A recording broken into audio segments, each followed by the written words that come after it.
Hi guys. Tonight we ease ourselves back into the winter of 1936, and you feel that first sharp bite of cold on the air, as if you've stepped outside your own door. The sky hangs low and heavy, and the color of late autumn clouds tells you exactly what kind of season is coming. A darker grey, a grittier edge, the kind of look that makes you instinctively pull your coat a little tighter. You stand there as the wind curls around your ears, and something in you knows this isn't just an early chill. This is the start of something historic. You probably won't survive this, at least not without a very large mug of cocoa. So, before you get comfortable, take a moment to like the video and subscribe, but only if you genuinely enjoy what I do here. And as always, tell me where you are listening from and what time it is for you. Now, dim the lights, and you slip directly into the world of 1936. You reach the edge of the small main street. Stores huddle together. A hardware shop, a bakery, a dim grocery with frosted windows. A sign taped to the bakery door flaps in the wind. The paper is stiff with cold. You smooth it down gently and read it. Early closing tonight due to freezing conditions. It feels like the town itself is bracing for impact. You press your hands deeper into your pockets, noticing how the cold stings your knuckles. People in 1936 don't talk about wind chill numbers because meteorologists haven't standardized them yet. What they talk about is the kind of cold that makes the inside of your nose freeze, and the kind that gets into your bones and refuses to leave. That is exactly what you feel right now. A mainstream historical fact filters into your mind. This winter will eventually rank as one of the coldest ever recorded in the continental United States. Temperatures in parts of the Midwest will plunge to 40 or 50 degrees below zero, but you are not there yet. You are standing at the very beginning, when the cold is only whispering a warning. As you keep walking, you notice something odd near a fence post. Someone has left a pair of mittens hanging there, old wool, patched at the palms, stiff with frost. You pick them up gently and realize they are frozen into the shape of their owner's hands. It feels like a tiny time capsule, the kind of quirky detail that people later mention in interviews to show just how bitter it got. You slip the mittens back over the post, sensing that someone will come looking for them. Ahead of you, a farmhouse crouches behind a windbreak of tall pines. Light glows softly from one window, a warm yellow square in the grey morning. As you approach, you hear the faint rhythm of a pump handle squeaking. A woman in a thick coat is trying to coax water from the well before it freezes for the day. She nods at you, breath clouding out in lonely little bursts. You can almost hear her thoughts. This is too early. Winter wasn't supposed to arrive until later. Historians still argue whether the early cold snap that year was driven primarily by Arctic air outbreaks or by unusual jet stream patterns. But you are not thinking about scientific charts as you watch her battle with the pump. You are thinking about how you would feel if every daily chore required a stubborn tug of war with the elements. A truck rumbles down the road behind you, coughing up a cloud of exhaust that hangs low in the air like a sluggish ghost. The driver waves as he passes, bundled so tightly it is impossible to see what expression he wears.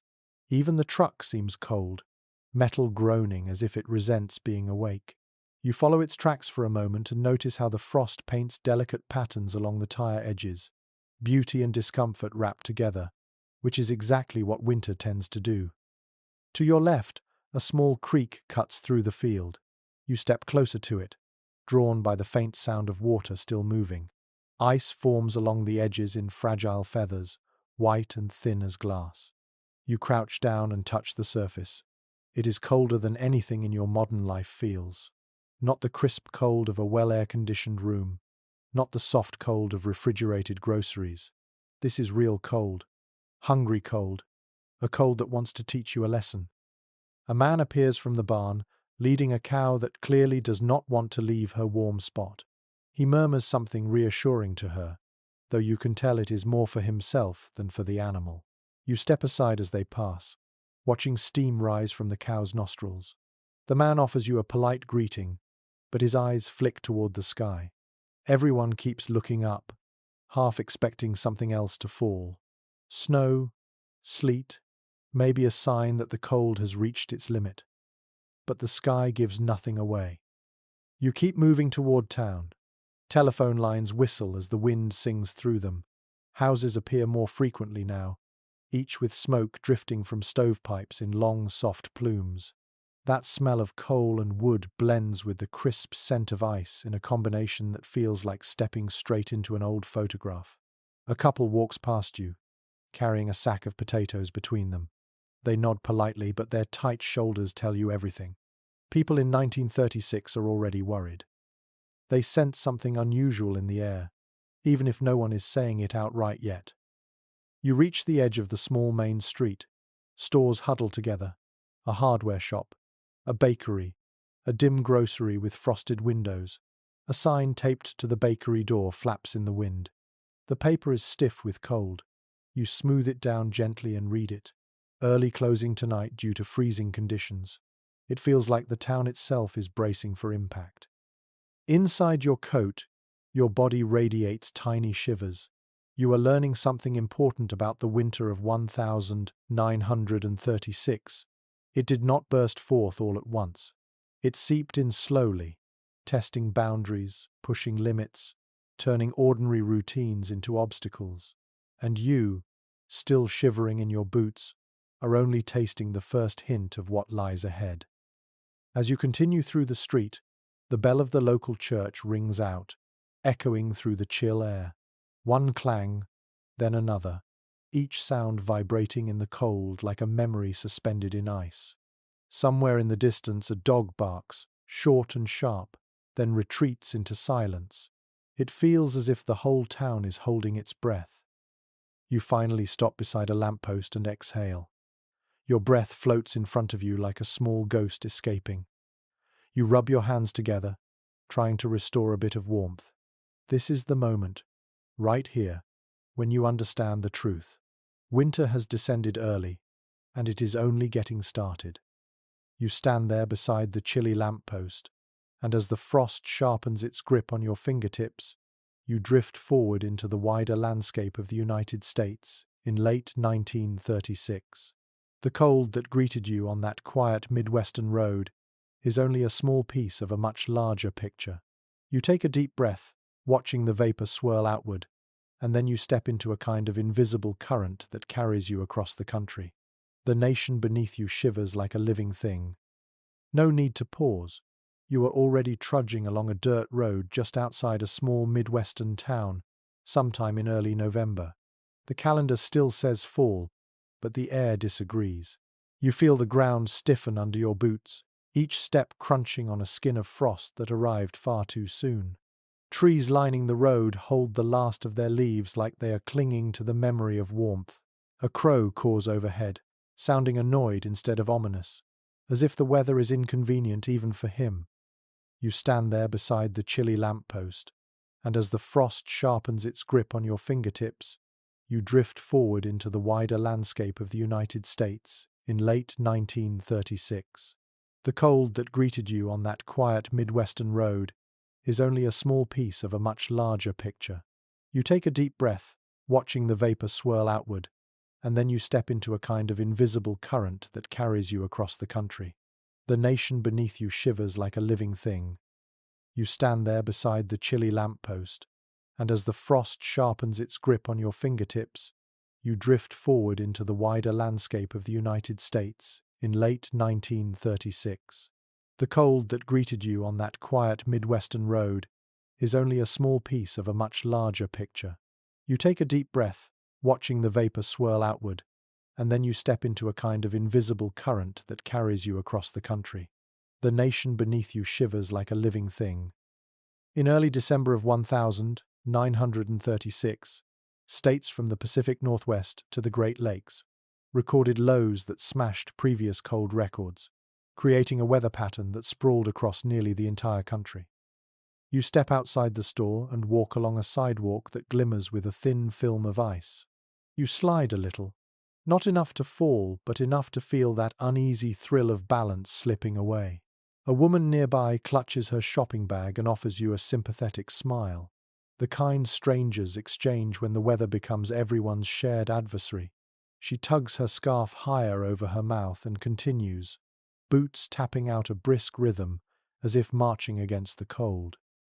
You follow the drifting wind into another town, this one near the Great Lakes. Wind roars across the open water, throwing icy spray into the air. You blink against it, feeling tiny needles prick your cheeks. Along the shoreline, fishermen gather near their boats, though none of them look eager to cast off. One of the men leans a little closer to tell you a peculiar tidbit. He swears the lake froze faster that year than in his grandfather's stories, and that strange shapes appeared beneath the ice. He gestures with rough hands, forming a silhouette he describes as a cross between a log and a sleeping bear. You are not sure whether he is teasing you or simply sharing the kind of tale that cold weather encourages. He laughs softly when he sees your expression, pats you on the back, and heads toward a small shack warmed by an oil lamp.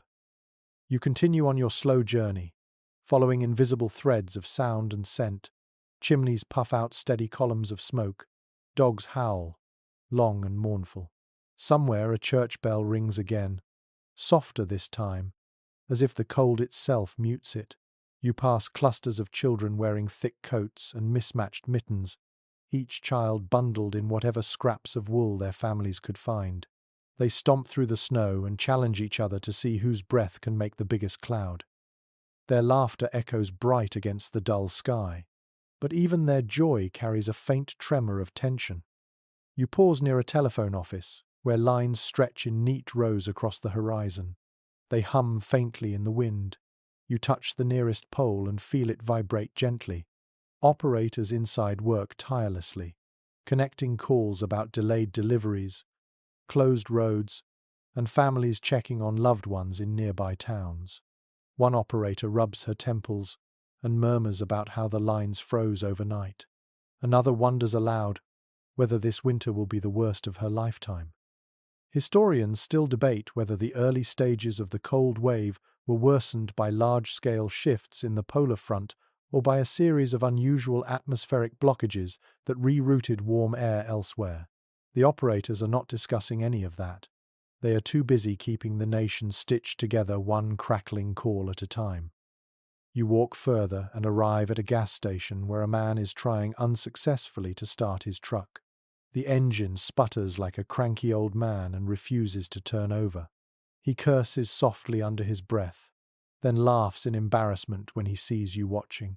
He tells you that gasoline thickens in weather like this, and that battery fluid freezes more easily than people think. He thumps the hood once more and shrugs with the resignation of someone who has learned that the weather always gets the final say.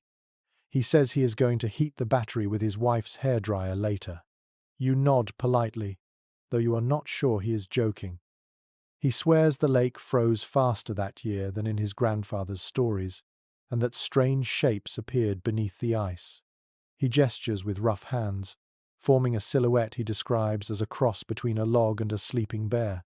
You are not sure whether he is teasing you or simply sharing the kind of tale that cold weather encourages. He laughs softly when he sees your expression, pats you on the back, and heads toward a small shack warmed by an oil lamp. The cold around you hums with quiet intensity. You are just outside the glass, invisible to them, but you can almost feel the warmth of their togetherness. You also notice the thin cracks in the window frame, where cold air snakes in determinedly. Historians still debate whether the early stages of the cold wave were worsened by large-scale shifts in the polar front or by a series of unusual atmospheric blockages that rerouted warm air elsewhere. The operators are not discussing any of that. They are too busy keeping the nation stitched together one crackling call at a time. Historians still debate whether the early stages of the cold wave were worsened by large-scale shifts in the polar front or by a series of unusual atmospheric blockages that rerouted warm air elsewhere. The operators are not discussing any of that. They are too busy keeping the nation stitched together one crackling call at a time. You continue on your slow journey, following invisible threads of sound and scent. Chimneys puff out steady columns of smoke. Dogs howl, long and mournful. Somewhere a church bell rings again, softer this time, as if the cold itself mutes it. You pass clusters of children wearing thick coats and mismatched mittens, each child bundled in whatever scraps of wool their families could find. They stomp through the snow and challenge each other to see whose breath can make the biggest cloud. You cross a county line and feel the shift in the air, colder still. You step onto a wide stretch of farmland, where you see silhouettes of barns with doors slightly open to let out the smell of hay and animals huddled tightly together. A horse pokes its head out and snorts at you, as if evaluating whether you are interesting or just another human fumbling through the cold. You pat its nose gently, and the animal leans forward, steaming breath drifting into your face. A farmhouse window glows warmly, and you wander closer. Inside, a family sits around a wooden table, sipping something steaming from thick mugs. The father reads a paper aloud about record lows in North Dakota. The mother glances toward the stove, checking the small fire that struggles to keep the house habitable. Their children play a board game, hands tucked in sleeves when they forget about the cold.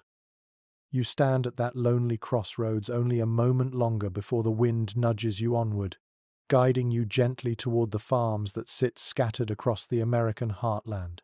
As you follow a rutted path between two frozen fields, the landscape widens and the sounds of the town fade behind you. The crunch beneath your boots changes, turning from the crisp snap of thin ice into the deeper, muffled press of snow that has been trampled by livestock and wagon wheels.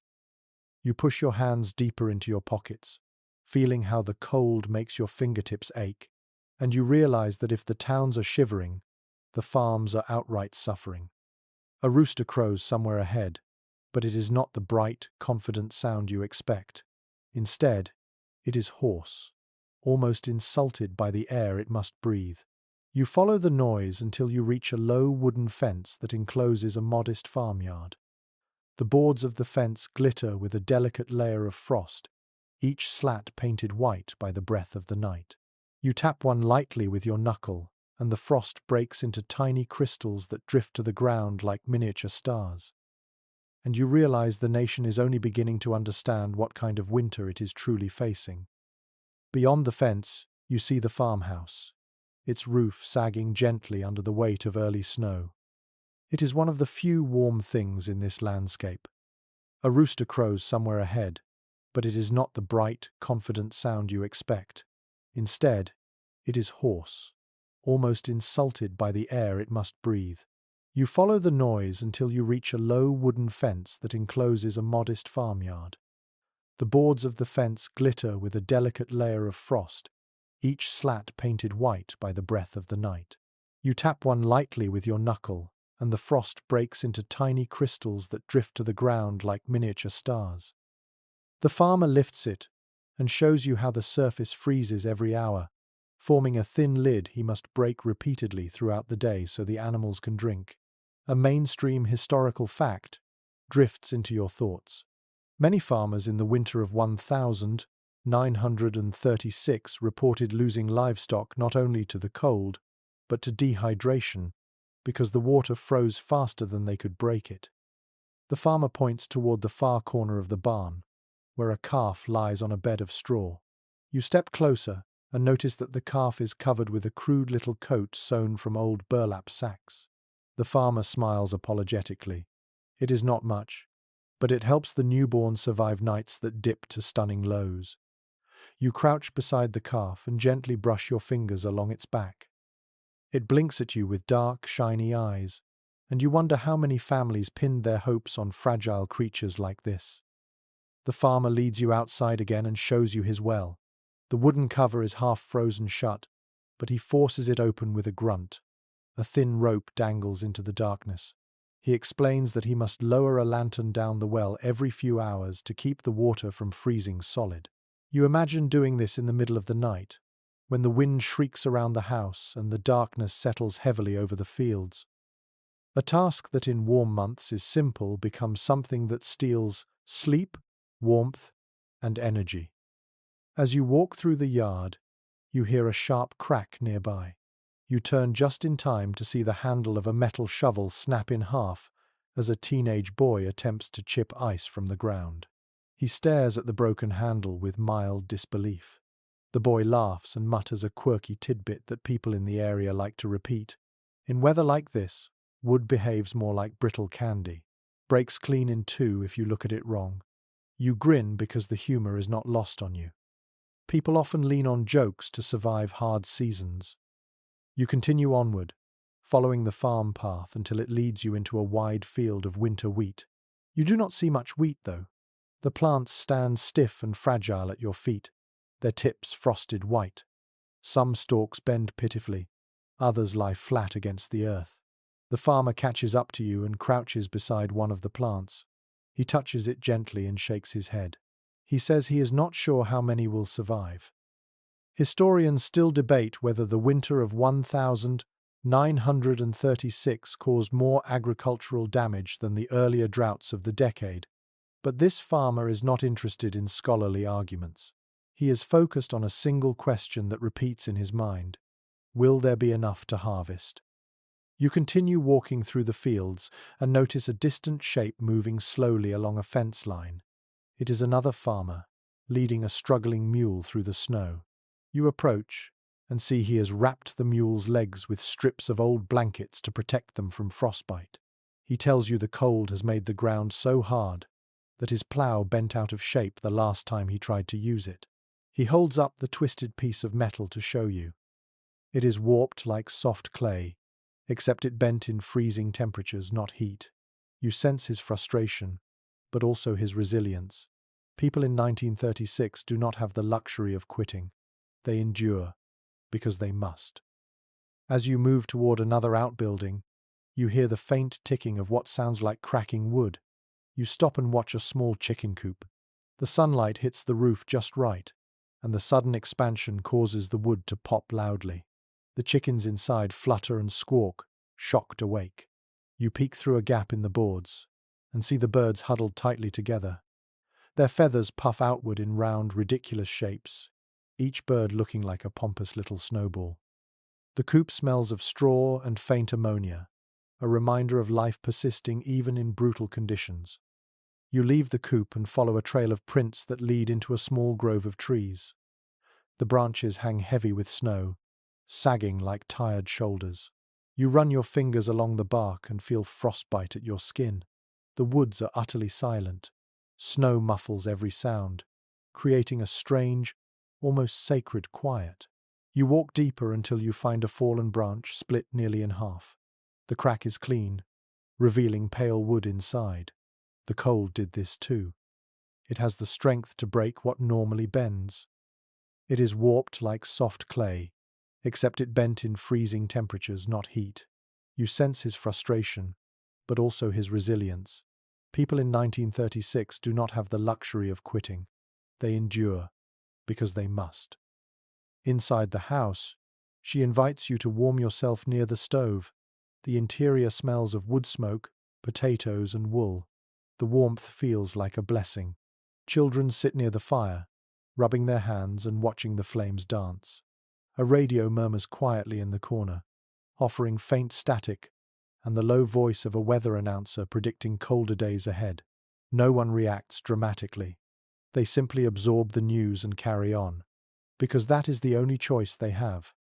You step back outside, feeling the cold bite once again at your cheeks. The sky overhead is pale, washed out by the winter sun. You survey the farm and understand with startling clarity that rural families in 1936 faced not just inconvenience but daily hardship that shaped every routine. Every chore became a battle against freezing temperatures, every hour a test of endurance. And as the wind rushes past your ears, you realize that the cold is still building. The worst has not yet come. You leave the farm behind, following a trail of wagon ruts that slowly merge into the outskirts of a growing town. The wind shifts, bringing with it the smell of coal smoke and something metallic that reminds you of cold streetcar tracks.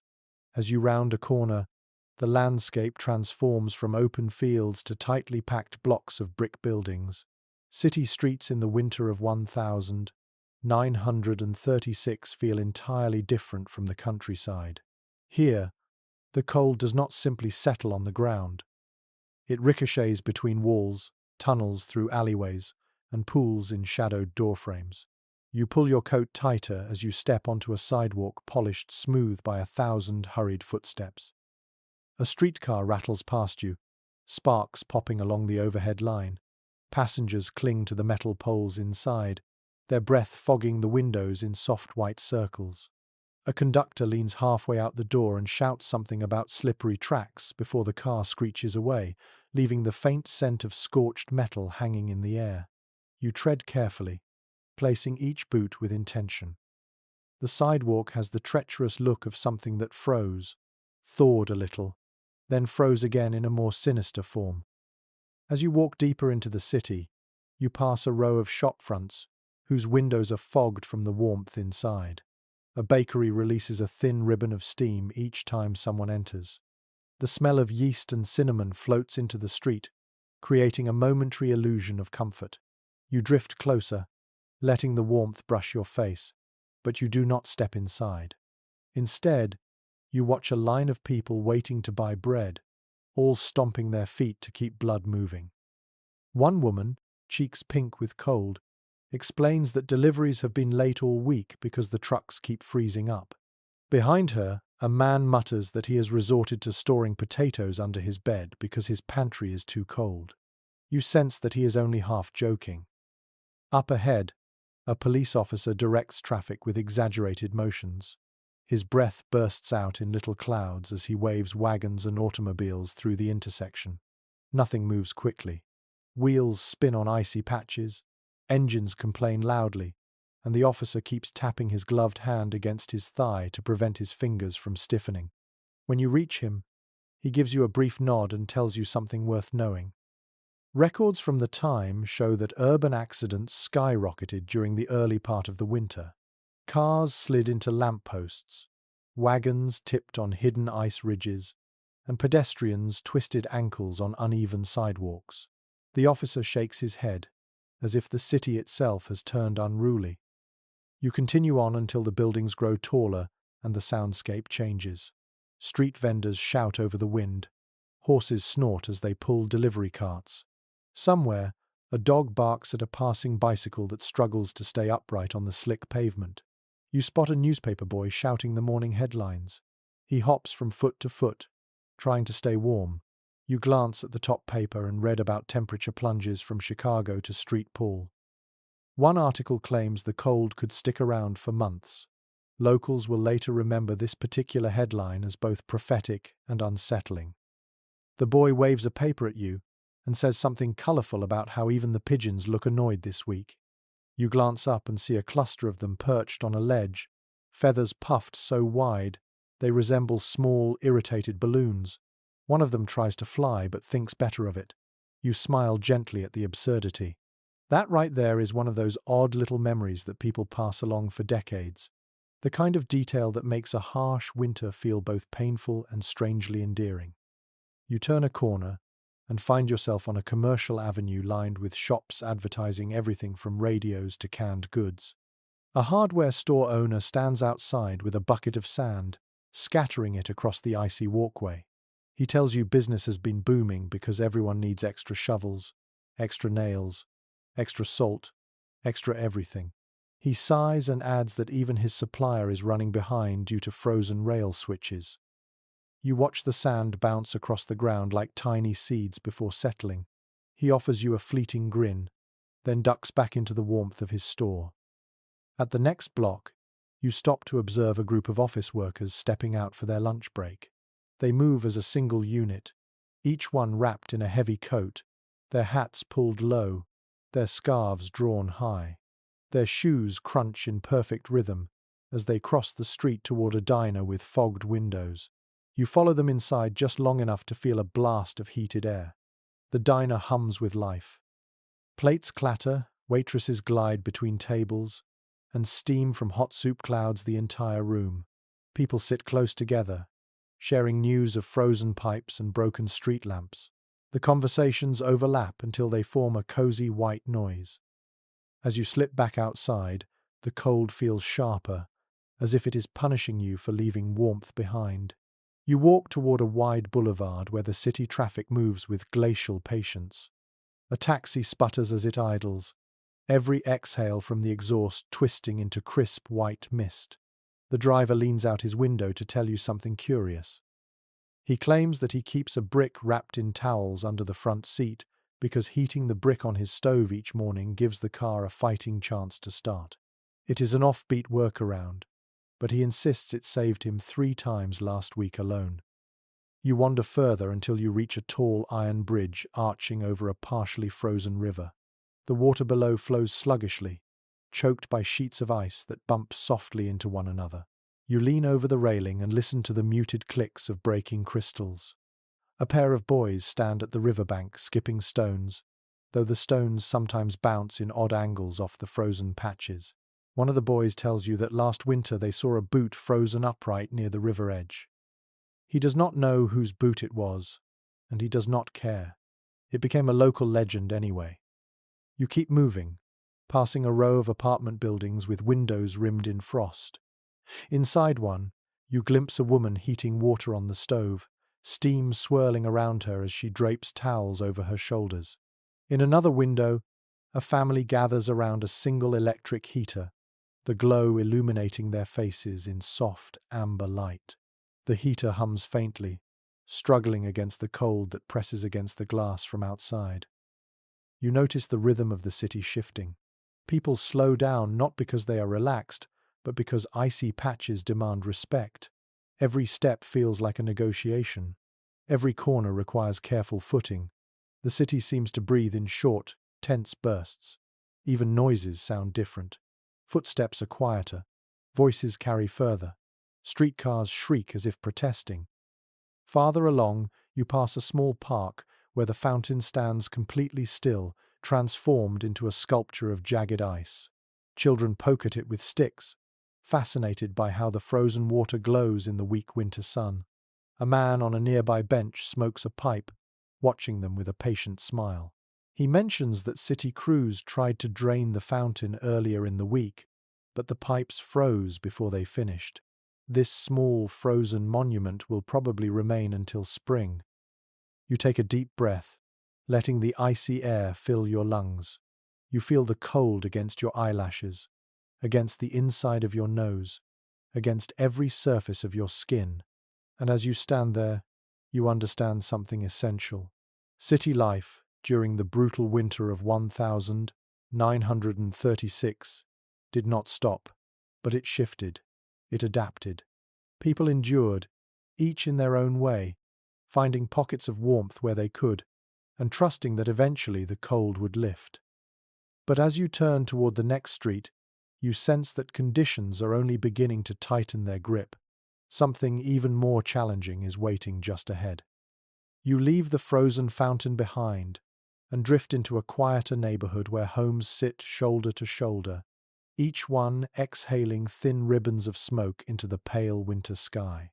The cold deepens here, settling into the spaces between houses like an uninvited guest. As you walk along the narrow street, you feel the temperature nibbling at your fingertips even through your gloves. Homes in 1936 struggle in ways that modern insulation would never allow. Every porchboard creaks. Every window edge leaks. Every wall seems to tremble with the effort of holding back the night. You slow your steps outside a small wooden house where a woman stands on the stoop, shaking out a quilt. The quilt stiffens as she holds it, edges freezing into shallow folds. She laughs softly, not because it is funny, but because laughter is easier than frustration. She waves you inside, and you cross the threshold into a space that smells of coal smoke, onions simmering in a pot, and damp wool drying near the stove. The warmth is patchy. Some corners feel cozy, others feel like forgotten pockets of the outdoors. She shows you her stove first, a black iron beast at the center of the house. According to reports kept from that era, coal-burning stoves like this were the primary source of heat for the majority of households, even in larger cities. The woman taps the side of it affectionately, though she admits it has been temperamental this season. She points to a small tin bucket filled with coal chunks, explaining that they ration each scoop carefully. Deliveries have been late all winter, and prices have crept higher than anyone expected. As she stirs the pot bubbling on the stove, she shares a local oddity with you. Some families place bricks inside the oven just long enough to warm them, then wrap the bricks in old towels to use as makeshift bed warmers. She laughs again and says her grandmother insists this trick is older than the country itself. You tuck the image away in your mind, amused at how ingenuity blooms under hardship. You move to the living room, where a draught slips through the gaps between the floorboards. A young boy kneels beside a window, pushing strips of cloth into the cracks with a butter knife.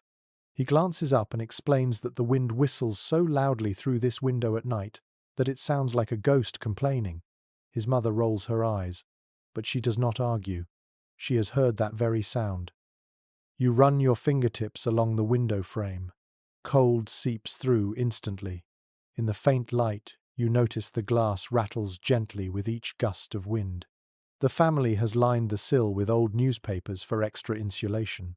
Many households did the same that winter, layering fabric, paper, and even cardboard to keep out the icy drafts. It is not beautiful, but it is practical, and practicality becomes a kind of art form during harsh seasons. A man enters the room carrying an armload of firewood. His boots leave damp prints on the floorboards, and he grunts as he drops the logs beside the stove. He tells you that chopping wood this year feels like splitting stone. The cold makes every swing heavier, every log harder, every muscle ache longer. There is a lingering disagreement among weather historians about whether the sub-zero temperatures hit rural areas harder than urban ones. But to this man, the distinction does not matter. All he knows is that his hands feel permanently stiff. You stand near the staircase and notice something perched on the lower steps. A small bowl of water sits there, frozen solid.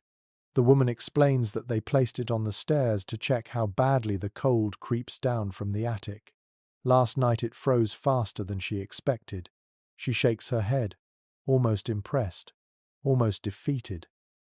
Upstairs, she guides you into a bedroom with two narrow beds. The blankets are thick but worn, stacked in uneven piles that smell faintly of cedar. She touches one gently and tells you that families often slept in groups during the coldest nights, not for comfort, but for survival. Her children sometimes climb into her bed without asking, pulled by instinct to seek warmth. You picture this scene unfolding across thousands of homes each night, families bunching together like hibernating animals. You step to the window and draw your finger along the inside of the glass. Frost flowers bloom there, delicate white patterns that resemble ferns and feathers. You breathe lightly and watch them glow in the dim daylight. People in 1936 often commented on frost patterns, giving them poetic names or imagining faces within them. You hear the man downstairs jokingly call them nature's wallpaper. Back in the kitchen, the woman pours you a cup of something warm. Not coffee, not tea, something simple, like weak broth or hot water with a slice of apple. She tells you that keeping the house warm drains coal faster than they would like, so they use the stove sparingly, heating water once in the morning and once in the evening. The aroma drifting from her pot hints at onions, potatoes, maybe a scrap of ham. Winter meals this year prioritize fuel efficiency. One pot simmering slowly is better than firing the stove twice. A sudden noise rattles the back door. The man opens it cautiously, revealing a neighbor in a thick coat holding a toolbox. He enters quickly to escape the wind and explains that he is making rounds to help families repair drafty doors. He shows you a strip of leather he plans to nail across the bottom of the frame. People take turns helping one another when winter tightens its grip. Kindness becomes a necessity. He mentions something interesting as he works. City directories from the late 1932 often contain notes about volunteer fix-it crews who traveled block by block sealing windows, adjusting chimneys, and sharing materials from house to house. Some historians believe this collective effort helped reduce casualties during the coldest months, though not all agree on how significant the impact truly was. The neighbor pounds a nail into place and shrugs as if to say the debate does not change what needed doing. You move through the house one last time, paying attention to every detail. The slow drip of melted snow from the man's boots, the dull glow of the stove, the quiet shivering of the window frames, the faint hum of the radio offering voices that sound distant and tired. Even the wallpaper seems to curl slightly at the edges, reacting to the cold like a living thing. As you step back outside, the cold strikes you with renewed sharpness. You turn to look at the little house again. It stands firm, though it wavers at the edges, fighting the season with everything it has. You walk onward knowing that this home is only one of countless others waging the same nightly battle, keeping the cold at bay with quilts, coal, and quiet determination. And as you continue down the street, you sense that this struggle for warmth will only grow more intense as the season unfolds. The neighbor pounds a nail into place and shrugs as if to say the debate does not change what needed doing. Wagons rattle past with a certain urgency. Everyone is thinking about fuel. You cross a set of streetcar tracks and arrive at the coal yard. Even before you see the gate, you hear the sound of shovels striking metal and voices rising in short bursts.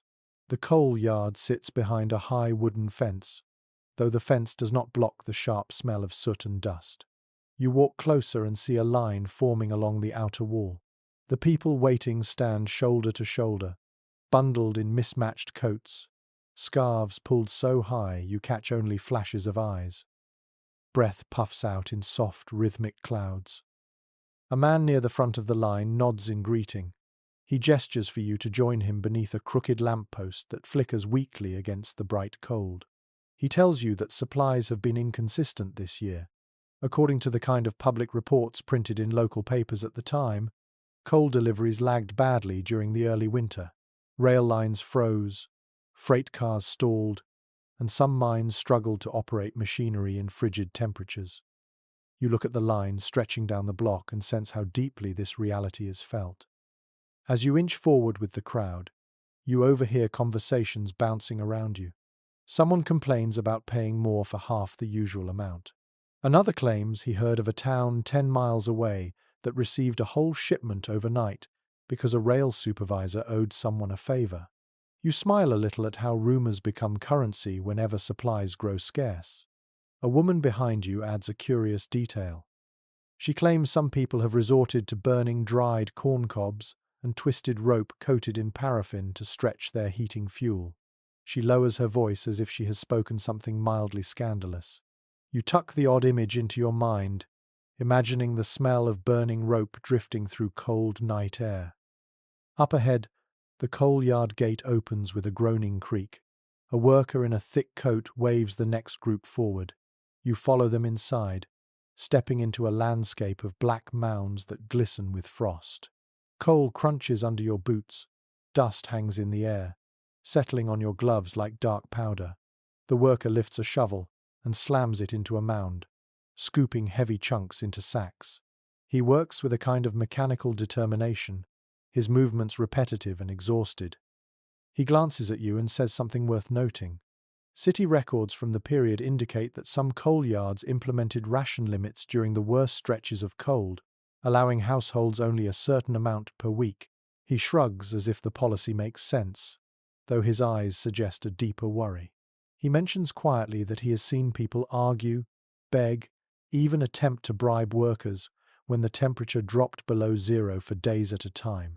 But today, everyone seems too tired to fight. You watch as the sacks are weighed and tied. People clutch them like lifelines. A young mother hoists hers onto a small sled she drags behind her. She tells you she lost her gloves yesterday, so she wrapped her hands in 2 pairs of socks instead.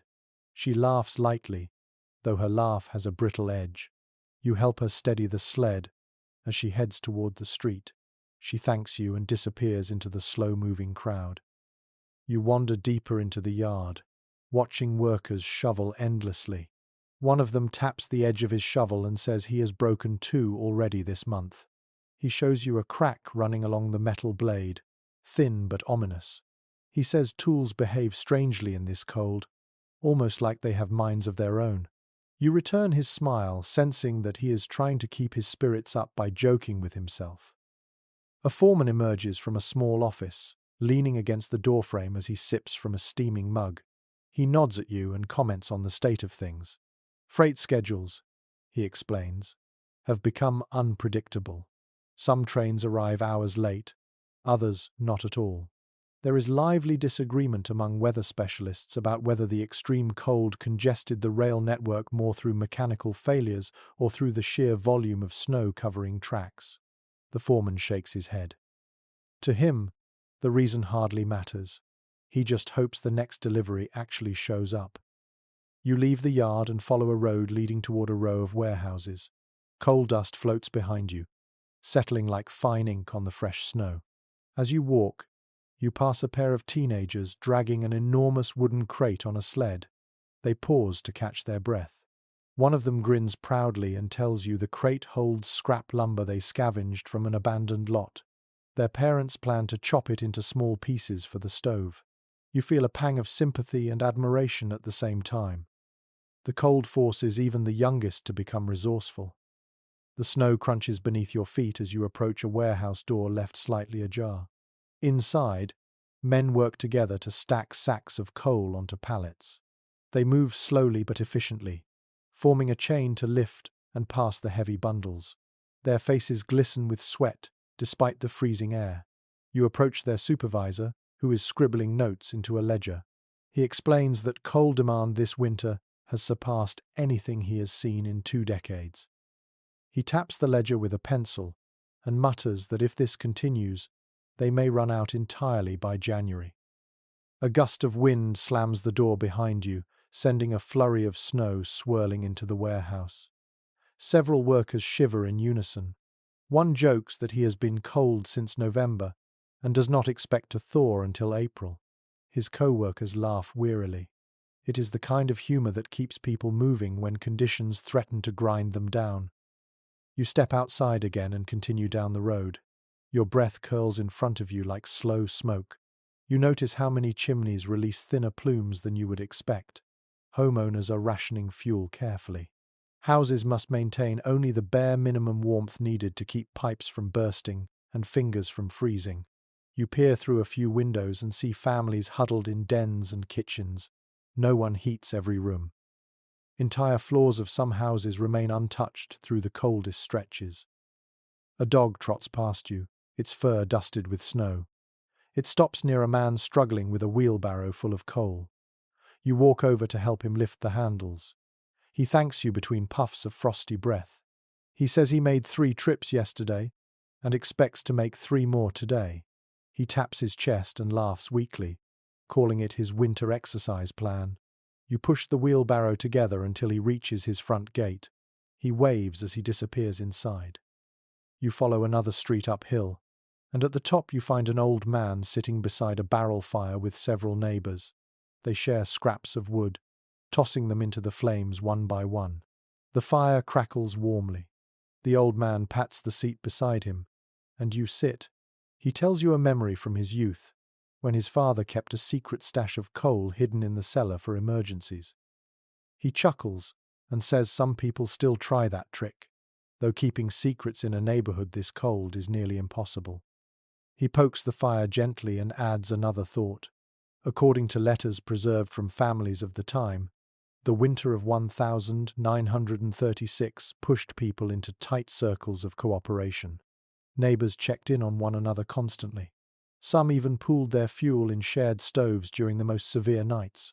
The old man gazes at the fire as he speaks, his expression soft with memory. Yet he also admits that not everyone chose to share. Some people guarded their coal so fiercely they boarded up their cellar doors. The winter revealed generosity and selfishness in nearly equal measure. As the old man stands to leave, he rests a hand on your shoulder and tells you something simple. Warmth is not just heat, it is company. He adjusts his scarf and disappears into the drifting snow. You rise from the barrel fire and continue walking. The wind whistles sharply. The sky darkens slightly, hinting at more snow to come. You feel the weight of the coal shortages settling in your chest. Families rationing, workers exhausted, trains delayed, streets filled with anxious patients. And as you turn the corner, you understand that even with all this effort, the cold will soon demand more from them. Much more. You walk away from the fading glow of the barrel fire and slip back into the rhythm of ordinary life, unfolding under extraordinary cold. The city hums faintly behind you, but now you cross a small bridge and return to quieter streets where people cling to their routines, as if routine itself could warm the bones. The dawn light softens as clouds drift low and heavy, hinting at another wave of snow on the way. You take a deep breath, catching the scent of frozen laundry, coal smoke, and the faint sweetness of boiling porridge wafting from open kitchen vents. Ahead, you spot a woman carrying a basket of stiff, frost-crusted sheets. She pauses at her porch steps, tapping each sheet gently until it flexes enough to fold. She smiles when she sees you watching and calls out that the cold works faster than she does. She lifts one sheet proudly and snaps it in the air. It makes a sound closer to cracking cardboard than fluttering fabric. She leans closer to confide that some mornings she finds her laundry frozen in strange shapes that remind her of sculptures. You laugh softly with her as you picture a shirt captured mid-flap forever. She shrugs, amused by the winter's odd habits. As she disappears inside, you continue down the street and hear the steady rhythm of boots crunching behind you. A group of factory workers marches in single file toward a brick building at the end of the road. They move slowly, conserving energy, their collars turned high to block the wind. You follow them briefly and notice how even their breath falls into a synchronized pattern. When they reach the entrance, one of them explains that the factory recently shortened shifts to reduce accidents. Archived municipal notes from the period indicate that many employers adapted working hours because machinery stiffened in the cold, making mills and foundries more dangerous than usual. Inside the building, the warmth is patchy and inconsistent. You hear the clunk of gears struggling through thick grease. A foreman shouts orders from a raised platform, but his voice carries oddly, muffled as if the cold dampens the air itself. A worker near you wipes frost from his eyebrows and jokes that his eyelashes froze together last week when he blinked too slowly. You chuckle until he admits he is not exaggerating. It really happened. His co-workers nod, all familiar with the strange physical tricks this winter plays. You step back outside as the shift whistle echoes across the district and begin walking toward a row of narrow alleys. On a side porch, a mother kneels beside a metal wash basin, breaking a thin crust of ice that formed overnight on the soapy water she forgot to empty. She mutters that she heated the water only a few hours ago and cannot believe how quickly it froze. She dips her hands inside and shivers as if touching the cold directly for the first time. She offers you a weak smile and says that winter is keeping her humble. A few houses down, an elderly man leans over his railing, staring irritably at the sidewalk. You follow his gaze and see his morning milk delivery frozen solid inside the glass bottle. The ice has expanded just enough to lift the cap. He gestures at it dramatically and tells you he sometimes finds the cream pushed up like a pale cork.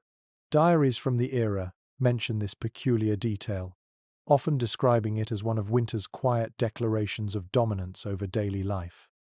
You continue walking and find a young girl dragging a small sled filled with firewood toward her home. She strains against the weight but insists she does not need help. You walk beside her anyway, listening as she explains that her mother told her chores help keep fingers warm. She pauses to rub her hands together and whispers that she is not convinced. You watch her disappear behind a gate with a determined little grunt, the sled scraping lightly against the frozen ground. Farther along, the street curves past a cluster of small stores.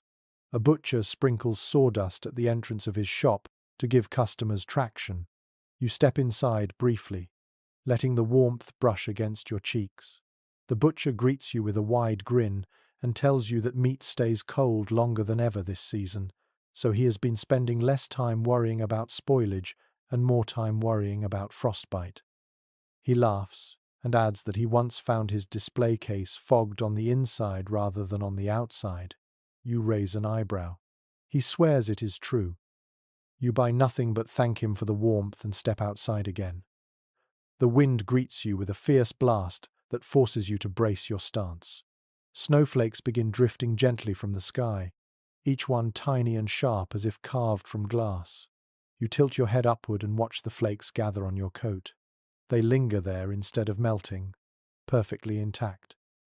You pass a mail carrier, trudging through drifts nearly to his knees. His satchel bulges with letters and parcels.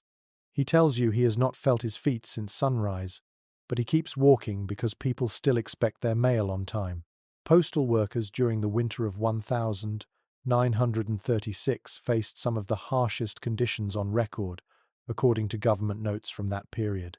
Many route times doubled, yet carriers remained stubbornly reliable.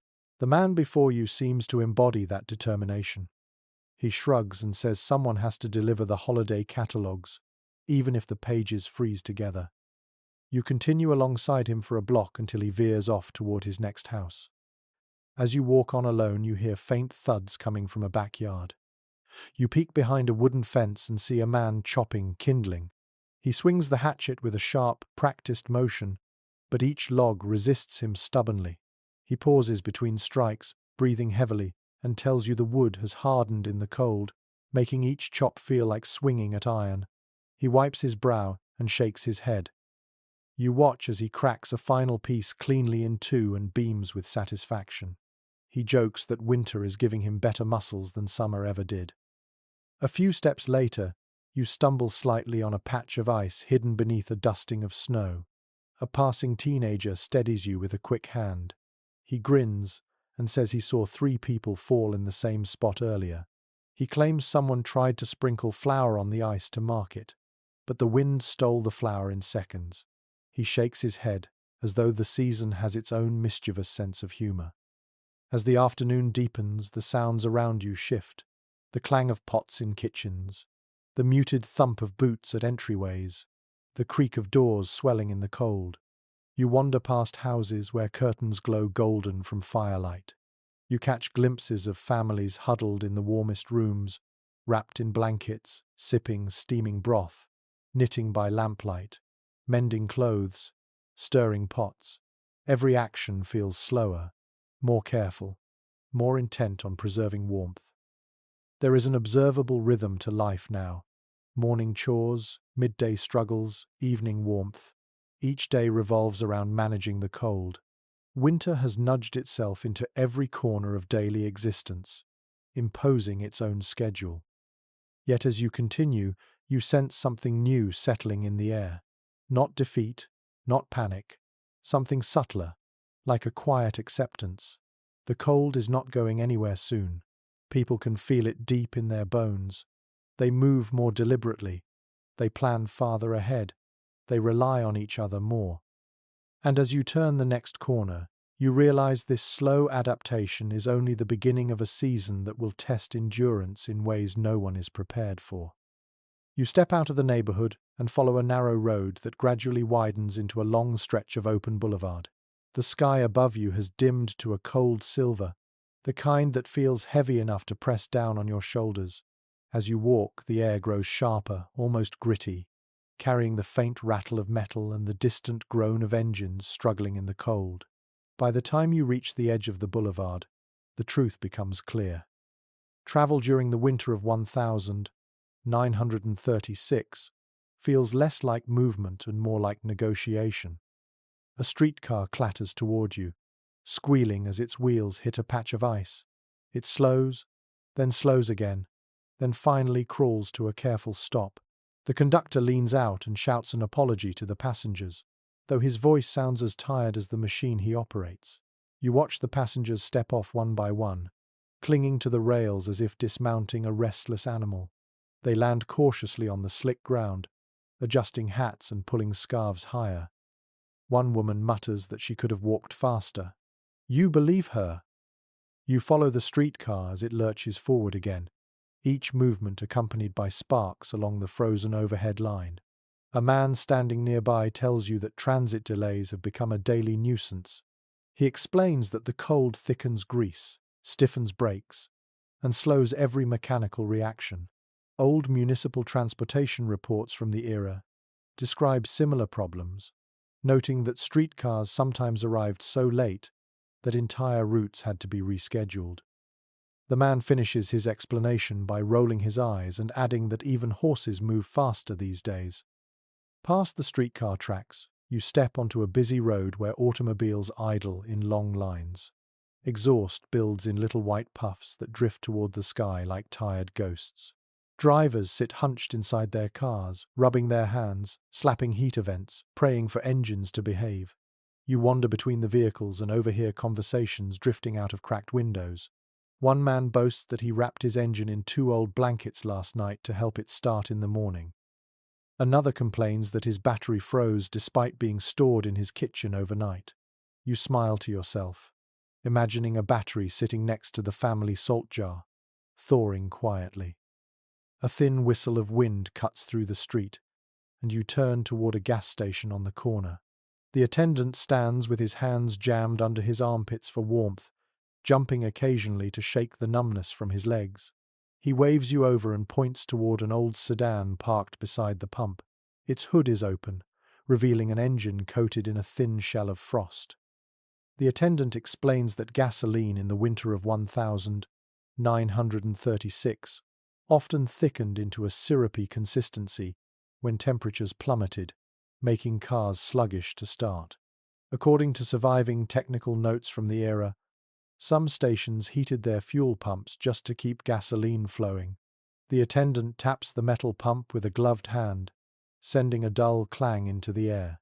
His expression says he is not convinced the heating coil he installed will do much good today. You leave the gas station and head toward the train depot. The building sits like a squat brick fortress at the end of a long platform lined with icicles the length of broom handles. A crowd gathers inside the station, stamping their feet to shake off the cold. The ticket counter bustles with tired clerks who repeat the same apologies again and again. Delays, frozen switches, slow-moving engines. You approach the window just as a clerk sighs heavily and writes another delay notice on the chalkboard. He catches your glance and shrugs helplessly. He tells you that cold this intense seeps into everything from couplings to brake lines, leaving conductors and maintenance crews scrambling to keep trains moving. You step outside to the platform, where a train sits puffing steam into the air. Passengers gather around it with stiff shoulders and deep breaths. A conductor marches up and down the line shouting last-minute instructions. You hear him mutter that the locomotive refused to start earlier and that the crew resorted to building fires under parts of the engine to warm it. Diaries written by railroad workers from this period mention similar scenes, describing mornings spent crouched beneath locomotives holding kerosene lamps close to frozen pipes. Standing there on the platform, you imagine the men hunched low, their breath rising in thick clouds as they coaxed the giant machine awake. The train door opens, revealing a wave of warm air that smells faintly of leather and coal smoke. Passengers strap suitcases to their backs and climb aboard cautiously, boots slipping on ice-caked steps. You watch as they find seats, rubbing their hands together, peeling off stiff scarves. One traveler sits near the window and tells you through the glass that he spent 3 hours stuck on a rail line last week, unable to move because the tracks froze in place. He points at the train car ahead and says the conductor had to use a crowbar to free a frozen brake. He smiles ruefully as if it were all a great adventure. You smile back, though you are not sure you agree. You step away from the platform and continue your journey. A snowstorm begins to drift across the sky, releasing flakes that fall slow and steady. They cling to your coat in perfect six-pointed stars, refusing to melt. You cross a bridge overlooking a road where several horses pull a mail wagon through the snow. Their hooves clop heavily, each sound muffled by the powder beneath them. A bundled mail driver glances up and nods. He shouts that the horses handle the cold better than the trucks do, which is why he relies on them even for long routes. Postal documents from the mid-1932 confirm that some rural areas reverted to horse-drawn deliveries during the harshest weather. You watch the wagon vanish into the swirling storm, wheels creaking through the drifts. She demonstrates by shaking her own pen, which rattles faintly. You hold back a laugh, imagining students battling not just homework but frozen ink. You stand with them a moment, catching the sound of their laughter as it mixes with the soft hiss of falling snow. Shared discomfort becomes a kind of bonding. You step outside to the platform, where a train sits puffing steam into the air. Passengers gather around it with stiff shoulders and deep breaths. A conductor marches up and down the line, shouting last-minute instructions. You hear him mutter that the locomotive refused to start earlier and that the crew resorted to building fires under parts of the engine to warm it. Diaries written by railroad workers from this period mention similar scenes, describing mornings spent crouched beneath locomotives holding kerosene lamps close to frozen pipes. Standing there on the platform, you imagine the men hunched low, their breath rising in thick clouds as they coaxed the giant machine awake. Walking farther, you find a man at the crossroads, adjusting the harness on his mule. He strokes the animal's neck, murmuring gently. He tells you that the mule sometimes refuses to move on the iciest days, planting its feet like a stubborn philosopher contemplating the meaning of life. The man laughs and says that, honestly, he cannot blame the animal. When the weather is this cold, everyone questions their life choices. And as you turn the next corner, you realize this slow adaptation is only the beginning of a season that will test endurance in ways no one is prepared for. You leave the group as the driver continues tinkering. A frozen bicycle leans against a fence nearby, its chain stiff and coated with frost. You run your fingers along the metal and feel the sting of cold even through your gloves. A teenager runs out of a nearby house, waving cheerfully, and tells you that cyclists in town have started warming their chains over wood stoves before riding. He claims someone tried pedaling so fast the other day that the chain snapped clean in two. She sighs deeply, then smiles as if determined to make the best of it. Snow thickens as the day continues. Roads grow quieter. The few vehicles passing move slowly, wheels biting at the frozen ground. You step aside for a truck carrying barrels of kerosene. The driver waves and yells that he has slid into 3 ditches this week but refuses to give up. He thumps his chest dramatically and shouts that winter will not beat him. Then he immediately slows down as his wheels skid. You grin and wish him luck as he crawls forward again. And as you step toward the dim glow of the next streetlight, you sense that the winter is beginning to reshape not just routines, but expectations themselves. You leave the dim streetlight behind and follow the sound of youthful chatter drifting from a cluster of low brick buildings up ahead. The closer you get, the more distinct the voices become, bright and hurried, punctuated by laughter that steams into the frozen air. You turn a corner and find yourself looking at a row of small schools, each one standing stubbornly against the bitter cold. Snow piles against their foundations, windows glow with dim yellow light, and smoke creeps from chimneys in thin, wavering strands. Yet even from a distance, you sense that learning in 1936 feels different this winter, slower, harder, a daily challenge. You push open the front door of the nearest school, and a blast of frigid air slips inside with you before the door shuts again. The hallway is dim, lined with wooden benches and hooks holding scarves stiff with frost. You stamp snow from your boots and move toward the nearest classroom where a teacher's voice drones steadily. Inside, breath fogs the air in soft white wisps that rise and fade like tiny ghosts. Children sit bundled in coats, hats, and mittens, scribbling with hands that tremble ever so slightly. Their noses are pink, their cheeks flushed, their eyes tired but determined. You walk onward, noticing that even the wind has grown quieter, as though the world is exhausted by the effort of moving through such bitter cold. The rhythm of travel has slowed to a crawl. Every journey takes longer. Every decision feels heavier. People adapt, but the strain shows in their eyes. The teacher asks the children to move forward a few inches, compressing them into a tight crescent of shivering bodies. One boy lifts his hand to answer a question, but the movement looks stiff, like he is lifting a frozen branch rather than a limb. He offers the correct answer, then quickly buries his hands inside his coat sleeves again. You move closer to the stove, feeling its gentle warmth brush your face. Even so, the cold strikes your back like a sheet of ice. The children barely notice. They have grown accustomed to discomfort that would send a modern classroom home for the day. Near the window, frost curls across the glass in feathery spirals. A little girl traces patterns in it with her mittened finger, whispering to her friend that it looks like a frozen forest. Her friend insists it looks like a sleeping dragon. You smile softly at their imagination. Then another girl leans in and mentions a small oddity she heard from her father.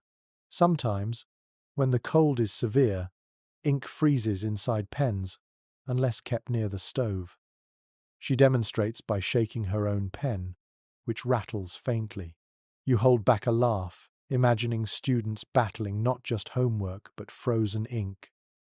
At the back of the room, the teacher writes on the chalkboard, pausing occasionally to breathe into her hands. She tells you that chalk behaves strangely in this weather, becoming brittle to the point of snapping between her fingers. Meanwhile, the boards themselves sometimes frost over, forcing her to wipe them down repeatedly with warm cloths. She confesses that keeping lessons going on days like this feels like a victory, no matter how small. The teacher, a woman with kind eyes and sleeves rolled to her elbows, pauses briefly to warm her hands over a small stove in the corner. That stove glows faintly but gives off only modest heat, barely managing to warm the few feet around it. According to contemporary schoolhouse accounts preserved in county archives, many classrooms during this winter operated with insufficient heating, forcing teachers to cluster students closer to the warmth when the temperature dropped dangerously low. Historical descriptions from the period mention teachers who arrived an hour early each morning just to light stoves, only to find the rooms still cold when students arrived. You follow the hallway into another classroom where students recite passages in unison. Their voices tremble in the cold, rising unevenly as breath condenses in front of their mouths. The teacher here is younger, pacing back and forth, trying to generate warmth through motion. He stops to push a draft stopper against the bottom of the door, then taps the top of the stove to coax a bit more heat from it. As you exit the classroom, you wander into the cafeteria, where benches sit empty and long tables gleam faintly beneath the dim lights. A lunch worker stirs a pot of hot soup, steam rising pleasantly into the cold room. She tells you that on frigid days like this they serve extra broth because it warms children faster than sandwiches. She smiles proudly and mentions that local churches sometimes send bread or potatoes to help feed the students. Community support acts as a lifeline in times like these. You walk outside again, hearing the sudden chaotic noise of recess. Children burst from the side door, tumbling into the snow with wild energy. They run, slide, tackle and tumble, releasing the cold from their bodies in noisy bursts. One girl shows you a peculiar trick. She lifts a metal spoon she brought from home and holds it in the air until frost coats it. Then she presses it gently against her coat, marveling at the instant freeze mark it leaves. You watch her giggle and repeat the experiment. Winter has become not just an obstacle but a curious playground. A group of boys builds a ramp and tries to slide across it using cardboard scraps. One boy shouts that the cardboard gets slicker the colder it gets. Another points to a frozen patch of snow and swears he saw a squirrel skidding on it earlier, looking more confused than frightened. You cannot help smiling. Even in severe weather, play finds a way to survive. A teacher supervising recess steps toward you, rubbing her gloved hands together. She explains that sometimes classes are cancelled entirely when the cold becomes unbearable, but parents often struggle with childcare on those days, especially when they work long hours. School boards debated the issue frequently during this winter, reflecting ongoing uncertainty about how to balance safety with practicality. She sighs faintly, watching the children with a mixture of affection and worry. One boy breaks into a coughing fit, holding his scarf tightly over his mouth. The teacher hands him a small tin cup of warm water from a thermos. The boy slurps eagerly and returns to his seat. You notice that half the children wear boots stuffed with additional layers of paper, a trick families used when they lacked proper winter footwear. Some boots are patched with cloth, others with strips of rubber cut from old tires. You marvel at the creativity born from necessity. You continue walking and slip into the gymnasium, where colder air pools in the corners like trapped shadows. The wooden floor creaks under your boots. A few older students practice slow, careful stretches. Their breath fogs and rises to the rafters, where it disappears into the dimness. One boy bounces a basketball, but the rubber is so stiff it barely rebounds. He tries again with the same disappointing result. He looks at you and shrugs, muttering that the cold wins this round. As the school day winds down, bells ring faintly through the halls. Students file out in slow, bundled waves, their footsteps slipping on icy patches that have formed inside the entryway. Teachers stand by the doors offering soft reminders to hold hands, walk carefully, keep scarves tight. You watch them leave, their small forms disappearing into the swirling afternoon snow. The building falls quiet behind them. Lights dim, doors creak shut. The faint warmth inside fades quickly, swallowed by the relentless cold outside. You linger a moment, feeling the wind tug at your coat, carrying the sound of distant chatter as children make their way home. And as you step away from the silent schoolyard, you realize that learning during this winter is not just a mental effort, it is a physical battle, a daily triumph of frostbitten determination. You leave the silent schoolyard behind and drift toward a stretch of open lots where the town thins into snowy fields and bare trees. Children's laughter carries through the cold, sharp and bright, and you follow it as though it were a lantern swinging in the dark. Soon you reach a small neighborhood park where winter has transformed everything. The pond is a solid pane of ice, snowbanks climb higher than fences, and the air hums with the thrilling mix of fun and danger that only deep winter can conjure. At the far end of the gym, a girl runs laps in her coat, boots thumping rhythmically. She tells you she is trying to stay warm because she hates sitting still in cold classrooms. Her breath comes out in frosty bursts that sparkle briefly in the weak daylight. She mentions a rumor circulating among students that boiling water can freeze instantly if thrown into the air. She has not tested it yet, but she looks tempted. You consider warning her, but her grin is too bright, too hopeful. As you step closer to the pond's edge, you hear a sound like distant cracking. It makes you pause instinctively. A boy skating nearby notices your hesitation and tells you not to worry. He explains that the ice makes all sorts of noises when temperatures drop this low, popping and groaning like the wooden beams of an old house. Community bulletins preserved from towns across the northern states mention similar descriptions, noting that thick, deeply frozen ponds often produced eerie, resonant tones. The boy demonstrates by stomping lightly, causing a faint rumble beneath the surface. You feel it vibrate through your boots. A group of children darts past you, their boots kicking up little clouds of powder. They race toward the pond, where several others skate in wobbly arcs, hollering with joy. Their skates are mismatched, borrowed, or handed down. Some glide with surprising elegance, while others cling to each other like unstable penguins. One girl spins clumsily, arms windmilling before she collapses into a heap of laughter. You grin as her friend hauls her upright again. You walk around the pond as parents gather on benches wrapped in blankets. They hunch forward, sipping from thermoses, watching every movement on the ice with a mix of pride and thinly veiled anxiety. One mother tells you quietly that children have more freedom now that school days are shorter, but supervision still matters. She nods toward the far end of the pond where older boys test the edge of the ice. Their skates cut dangerously near the cracked shoreline. According to interviews recorded decades later, incidents of children falling through weakened ice rose during this winter, prompting some towns to post warnings or patrol pond edges.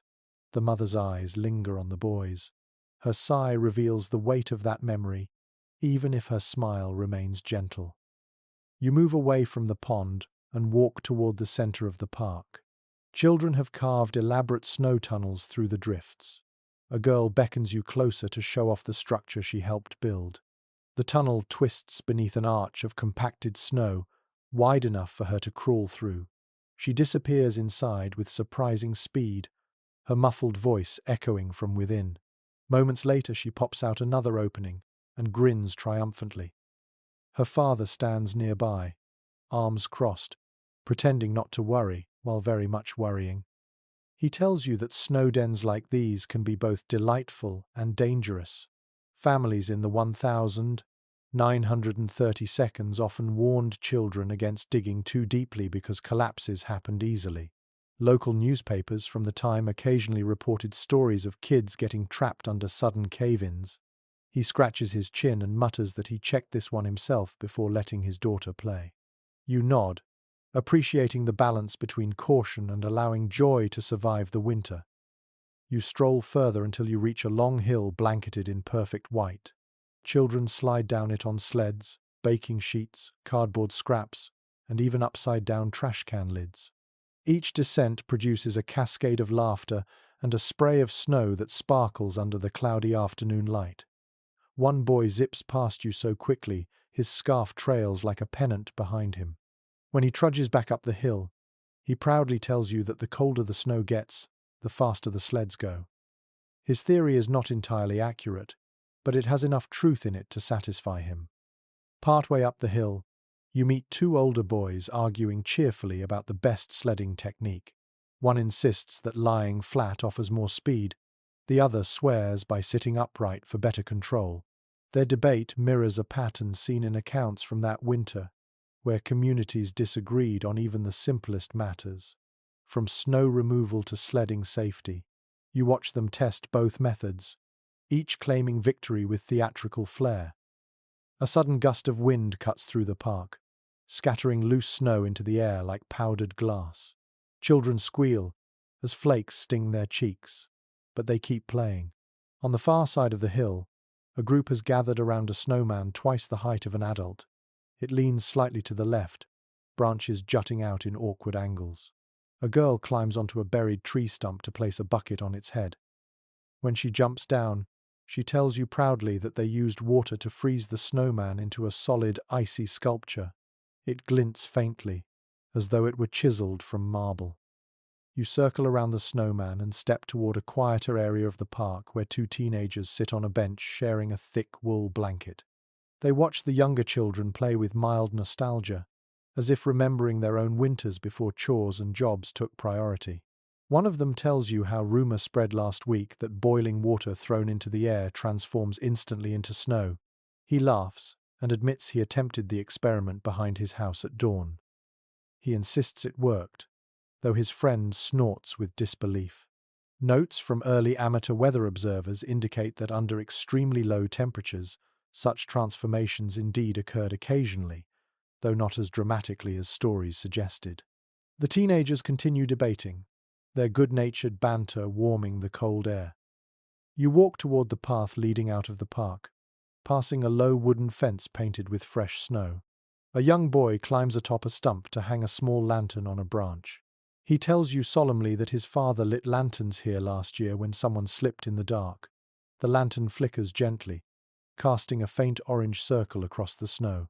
Its warmth feels symbolic rather than practical, a reminder of how families found ways to care for one another despite the season's harsh demands. Behind you, a whistle pierces the air. A group of children huddles near the pond's edge, pointing excitedly toward a set of fresh tracks skimming across the ice. They claim it must be from a fox or maybe even something stranger. One girl insists she saw a creature with glowing eyes last night, darting between the trees. You smile, knowing winter invites imagination as easily as frost. Local folklore from regions hit hardest by this cold includes similar tales of mysterious winter animals. People filled the darkness with stories, perhaps to make it feel less threatening. You follow the main path back to the street, listening as the park slowly settles into a quieter rhythm. Parents call their children home. Sleds scrape along sidewalks. The sharp cold grows deeper as the sun slips behind the clouds. As you step away, you realize winter fun in 1936 is a delicate balance between joy and caution. Children carve wonder out of the snow, but the cold watches constantly, waiting for a misstep. The season gives adventure and takes comfort in equal measure. and as twilight folds across the landscape, you sense that the next stretch of winter will demand even more resilience from everyone who lives through it. You step onto a narrow residential street where the day's last light fades into a cool lavender haze. The cold thickens, settling into door frames and creeping along windowsills. Yet something feels different here. The silence is softer, interrupted not by wind or engines but by the low murmur of voices and the occasional clatter of a pot lid. You follow these sounds until you reach a church basement glowing warmly from within. You descend the short steps and slip inside. At once the hush of winter gives way to a bustle of shared effort. The room is full of neighbours hauling blankets, stirring big pots of stew, and sorting piles of donated clothing. Everyone moves with purpose, as if the cold outside has tightened their circle rather than fractured it. The air smells of cabbage, potatoes, damp wool, and the faint sweetness of baking bread. The warmth feels earned, not granted. A woman ladles stew into a row of tin bowls. She tells you that nearly every evening now the basement transforms into a communal kitchen. Local families drop in with whatever they can contribute. According to accounts preserved in city welfare notes, many towns in 1936 relied heavily on informal gathering places like this, long before official relief centers became consistent. She gestures toward a table stacked with jars of pickles and preserves. People share what they grew, what they canned, and what they saved. Across the room, a man kneels beside a pile of donated clothing. He sorts coats with practiced eyes, holding each up to the light before inspecting seams. He explains that many of the garments come from families who own just a little extra and want to help someone with less. He shows you a tiny wool jacket embroidered with initials, a piece someone evidently loved before passing it along. He smooths the fabric gently with the kind of tenderness that feels almost ceremonial. A small group gathers near the stove at the back of the room, warming hands and swapping stories. A man in a cap tells you an odd local episode. He claims a neighbor discovered his boots frozen to the porch so thoroughly that he had to pour warm dishwater around them to break them free. Others laugh knowingly, offering their own tales of objects the winter has claimed. One woman adds that she once left a basket of eggs on her back steps for a moment and returned to find them cracked open, frozen from the inside out. You can tell this basement is a place where hardship transforms into shared humor, if only for a moment. Near the front of the room, a volunteer pins handwritten notices to a corkboard. One paper lists families in need of kerosene. Another organizes shifts to shovel snow for older residents. A third requests extra hands to help patch windows in a boarding house. These notices reflect the kind of improvised cooperation that later historians cite as one of the strengths of communities during the winter of 1936, though interpretations vary on how widespread or coordinated such efforts truly were. What you see before you is simple: people stepping in where help is needed. You follow a narrow hallway into a quieter room where several neighbors sit at long tables repairing quilts. A woman shows you how she layers old fabric between two worn blankets to trap warmth. She explains that some families share quilts between households during the coldest nights, each taking turns depending on need. The idea seems so small, yet it carries an enormous sense of kindness. She smiles and hands you a scrap of flannel, so soft it feels like a whisper. It will go into a quilt destined for a newborn down the street. A young man enters carrying a radio. He sets it on a shelf and extends the antenna. Soft static fills the room before settling into a warm hum. He fiddles with the dial until a gentle voice emerges, reading livestock prices and weather forecasts. Several people gather, listening closely. Radio evenings like this became cherished in small towns during the worst winters, according to regional studies from the era. A shared broadcast felt like a rope tying everyone together across frozen miles. A group near the front breaks into applause as the man successfully tunes in a dance program. Music floats through the basement, mellow and slightly fuzzy. Two older women sway grudgingly at first, then more freely. A boy taps his foot against the wooden floor. Someone adds wood to the stove, and the orange glow brightens the room. You feel the weight of the cold outside loosen as simple pleasures fill the space. You return to the main hall where a kettle whistles softly. A teenage girl pours hot water into mugs lined with cracked enamel. She hands you one, smiling shyly. It warms your hands instantly. She explains that neighbors often bring jugs of hot water to share with those walking home at night. She nods toward a shelf holding empty jars waiting to be refilled later. A small gesture, yet profoundly meaningful. In the corner, a man prays quietly beside a stack of folded blankets.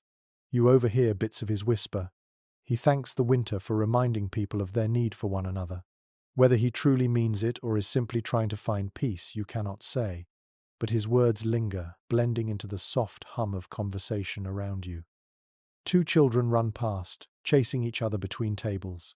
Their laughter ripples through the room and brings new energy to everyone nearby. A woman catches one of them by the arm, wipes a smudge of soot from his cheek, and sets him loose again. You notice how easily the community watches over all of its children, not just their own. In tight winters, shared responsibility becomes second nature.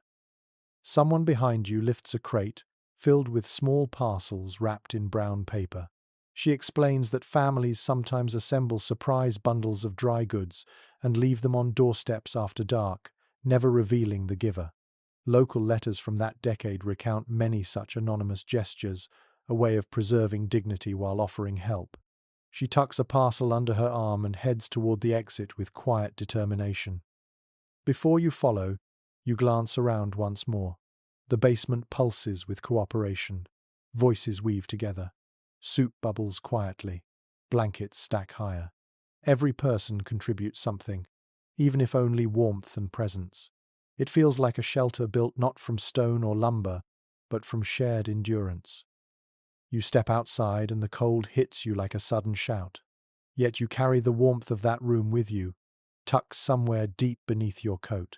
Snow falls lightly now, swirling in gentle spirals as though the night has softened. As you walk down the snowy street, you realize communities do not merely withstand harsh winters. They reshape themselves around the cold, binding closer, stepping into the spaces where need flickers. This winter will push them further still. And you sense, as you move toward the darker part of town, that the next refuge waiting for you glows not from soup pots or lanterns, but from a small wooden box humming with electricity and stories. Near the front of the room, a volunteer pins handwritten notices to a corkboard. One paper lists families in need of kerosene. Another organizes shifts to shovel snow for older residents. A third requests extra hands to help patch windows in a boarding house. These notices reflect the kind of improvised cooperation that later historians cite as one of the strengths of communities during the winter of 1936, though interpretations vary on how widespread or coordinated such efforts truly were. You walk onward through the drifting snow, following a faint hum that grows clearer with every step. It slips between the houses like a low whisper, the kind that pulses in steady waves. Before long, you round a corner and reach a small house with glowing windows. The door is slightly ajar, just enough for a thread of warm air and soft static to escape. A family gathers around it like worshippers encircling a tiny electric altar. Some sit on the rug, others lean on the sofa, and two small children sprawl on their stomachs with chins propped in their hands. The radio glows faintly, casting a warm amber light across their faces.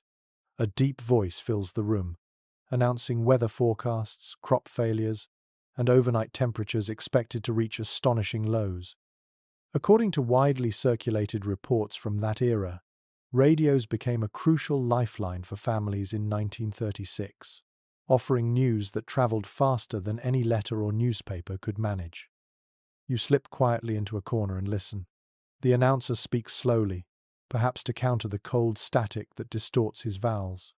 His tone is calm, steady, reassuring even when he lists temperatures far below anything most families have experienced. The mother in the room presses her hand against her mouth, but she keeps listening. Everyone does. The cold outside might freeze water and fuel and breath, but words, when sent through warm wires and humming circuits, seem immune to it. A boy nearby whispers to you that his father built a wooden shelf for the radio last year because he wanted it lifted above the drafts on the floor. You examine the shelf more closely. It is handmade, varnish slightly uneven, corners gently rounded. A touch of pride lingers on the boy's face as he explains that their radio never spends a single night unplugged during winter because warming the tubes each morning takes too long. He taps the cabinet lightly, almost affectionately, before settling back into listening. You step inside and discover a living room centered not around the stove or the supper table, but around a wooden cabinet radio perched proudly on its stand. A woman in the doorway tells you that on certain nights, whole neighborhoods coordinate listening schedules. Someone passes along word that a good play or comedy program will air, and soon households all down the street tune in together. Later, when they cross paths outside, they discuss the jokes or songs as though they all sat in the same living room. She smiles and adds that laughter carries farther through frozen air, a detail she insists is true. You find yourself believing her. The broadcast shifts to music. A slow violin piece drifts into the room, warm and melancholy. The father closes his eyes and leans back in his chair, letting the sound wash over him. Many families in the 1930 seconds described music on the radio as a kind of emotional insulation. It filled the long nights, softened the bite of the cold, and gave people a sense of connection to faraway voices.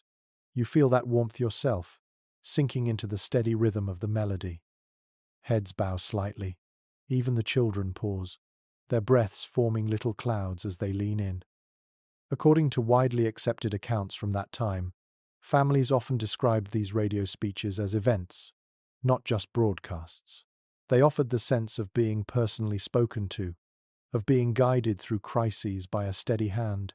You watch the father nod along, his jaw tightening slightly, as though bracing himself for the weeks ahead. The cold outside seems to fade for a moment, replaced by the warmth of collective listening. When the speech ends, the announcer transitions into a light-hearted segment of jokes and short stories. The room brightens immediately. A little girl tugs your sleeve excitedly and whispers that she loves the silly program where a man pretends to talk to a stubborn mule. She shivers, but her eyes gleam with delight. Humor becomes a small, glowing ember in the winter darkness. The broadcast shifts again, this time to a segment featuring domestic advice. A calm voice explains tricks for preventing frost inside windows, such as rubbing the glass with a mixture of alcohol and water. A few listeners chuckle quietly. Someone mutters that the voice sounds too confident for someone who probably never faced a February storm in the upper Midwest. You smile, knowing well that winter has a talent for humbling even the confident. As the program continues, the radio crackles faintly. A teenager in the room tells you that sometimes static grows so loud during storms that families take it as a sign of approaching weather. Some people even claim they can predict blizzards by the way radio static fluctuates, a superstition that threads its way through small towns. He shrugs, unsure if it is true, though he admits the idea has a certain charm. A neighbor bursts in through the back door, stomping snow from her boots. She brings a small tin of biscuits wrapped in cloth and sets it on the table. The mother offers her a seat and a steaming mug of something warm. They listen together, sharing quiet commentary. You sense that gatherings like this happen often now. Letters and diaries from the time mention neighbors sitting together to stretch fuel and warmth, but also to share the company that makes long nights bearable. An older man in the corner adjusts his hearing aid to better catch the broadcast. He murmurs about the strange way winter creates both silence and sound. Outside, everything lies muted and still, but inside, the radio fills the space with life. He reminisces about evenings decades earlier when families gathered around pianos instead, but he admits that this new technology has a magic of its own. It brings the whole world into a single room. A soft click interrupts the music. The family's eldest son adjusts the dial slowly, trying to tune in the evening presidential address. Static fizzles and fades, giving way to a familiar voice speaking in measured tones. The President of the United States addresses the nation, his cadence carefully crafted to soothe anxieties during a difficult decade. He speaks of resilience, of facing challenges with unity, of weathering hardship as one people. You observe the room fall still. Eventually, the announcer signs off for a moment of station identification. The sound dips, static rises. The glow dims and thrives again as the tubes hum back to life. The father adjusts the volume gently, as if handling something fragile. The children lean against his legs. The room radiates the kind of warmth that does not come from fuel or fire but from presence. Outside, the wind moans softly against the siding. Snow drifts across the window. Yet the house feels safe, steady, sheltered by the hum of familiar voices and music. You step toward the door, pausing for one last glance. The family remains clustered around the radio, wrapped, comforted. That wooden box, with its crackling static and glowing dial, has become the thread connecting them to the world beyond their frosted windows. And as you step into the cold night once more, you understand that in this brutal winter, companionship does not always require touch. Sometimes it arrives as a voice drifting gently through a speaker, reminding people they are not alone in the dark.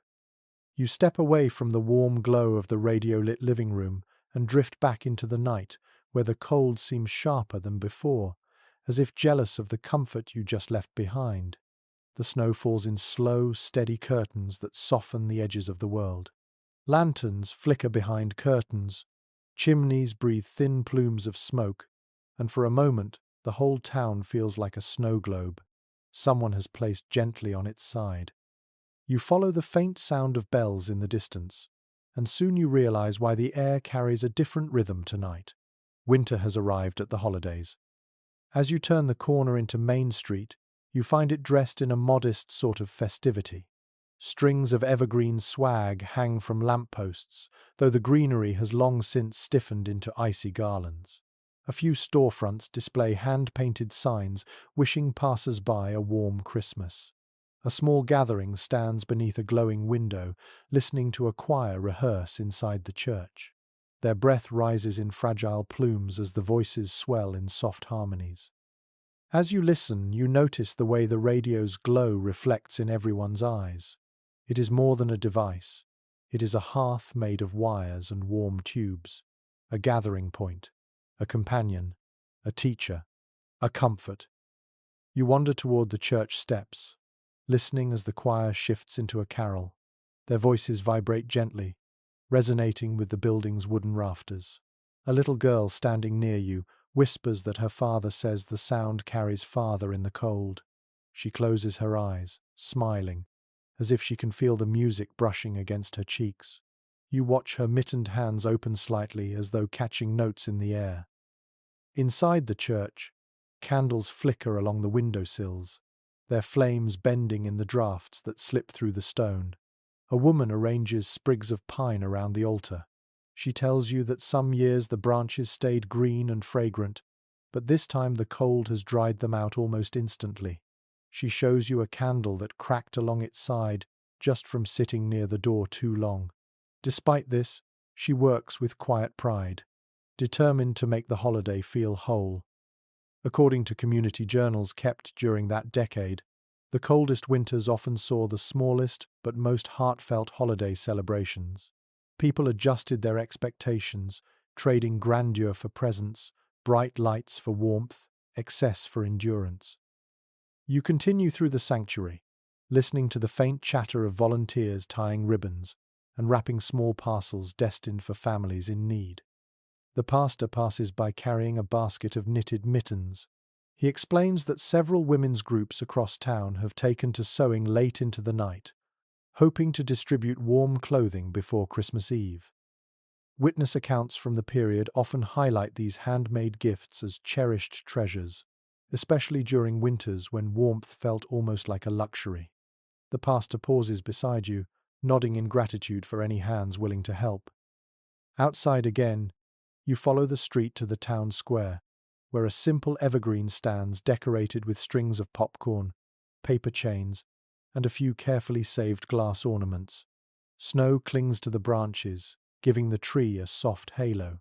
Children circle its base, kicking snow into little clouds. One boy proudly tells you that his class helped decorate it using scraps of ribbon donated by a seamstress. He lifts a string of popcorn and brags that he threaded nearly the entire strand himself. Her stubborn warmth stands in direct contrast to the icy wind pressing against the church doors. You praise him, and he beams before chasing after his friends. Inside, she whispers, is a loaf of sweet bread, though she will not say whose recipe it is. She smiles with the soft mischief of someone who enjoys seeing joy spread in small, quiet ways. You walk alongside the wagon for a while. Snowflakes land on your coat and stay there, sharp-edged and intricate. The wagon stops at a modest house with candle-lit windows. A small crowd gathers outside, singing carols in voices trembling with cold. A woman emerges from the house, wrapped in a shawl, her face creased but bright with gratitude. She joins the singing, her voice thin but steady. Several observers recall that caroling continued even during the harshest winters of the 1,930 seconds, though the groups were smaller and the songs chosen for comfort rather than celebration. You move on as the singing fades behind you, replaced by the low clatter of dishes and the smell of something sweet warming on a stove. You follow the scent until you reach another home where families have gathered for an early holiday supper. Through the window you glimpse a table set with mismatched plates, candles tucked into jars, children giggling at each other's red noses. A mother pauses to adjust a shawl around her grandmother's shoulders, insisting that she sit closer to the stove. The food on the table is simple: roasted vegetables, a small ham, a few tins of preserves, yet a festive hush settles over them like a soft blanket. The grandmother notices you through the window and beckons you inside. You oblige, stepping into the warmth. The room glows with golden light. The scent of cinnamon lingers warmly in the corners. The family welcomes you with casual generosity, explaining that holiday meals are less about abundance this year and more about being together. A father mentions an unusual historical footnote. Some counties reported shortages of certain baking ingredients during the coldest weeks because transport slowed to a crawl. He gestures to the modest dessert on the table and chuckles. They improvised with what they had. You walk alongside the wagon for a while. Snowflakes land on your coat and stay there, sharp-edged and intricate. The wagon stops at a modest house with candle-lit windows. A small crowd gathers outside, singing carols in voices trembling with cold. A woman emerges from the house, wrapped in a shawl, her face creased but bright with gratitude. She joins the singing, her voice thin but steady. One of the children scoots closer to tell you a funny memory. He claims his uncle tried to decorate cookies on the porch last night, only for the icing to freeze mid-drip, turning each cookie into a tiny edible stalactite. He reenacts the scene with such dramatic flair that the entire family laughs. Their laughter fills the room with warmth, the kind that feels immune to any cold. A father mentions an unusual historical footnote. Some counties reported shortages of certain baking ingredients during the coldest weeks because transport slowed to a crawl. He gestures to the modest dessert on the table and chuckles. They improvised with what they had. The grandmother notices you through the window and beckons you inside. You oblige, stepping into the warmth. The room glows with golden light. The scent of cinnamon lingers warmly in the corners. The family welcomes you with casual generosity, explaining that holiday meals are less about abundance this year and more about being together. Eventually, you find yourself standing in front of a frozen fountain, where a handful of people gather with mugs cupped in their hands.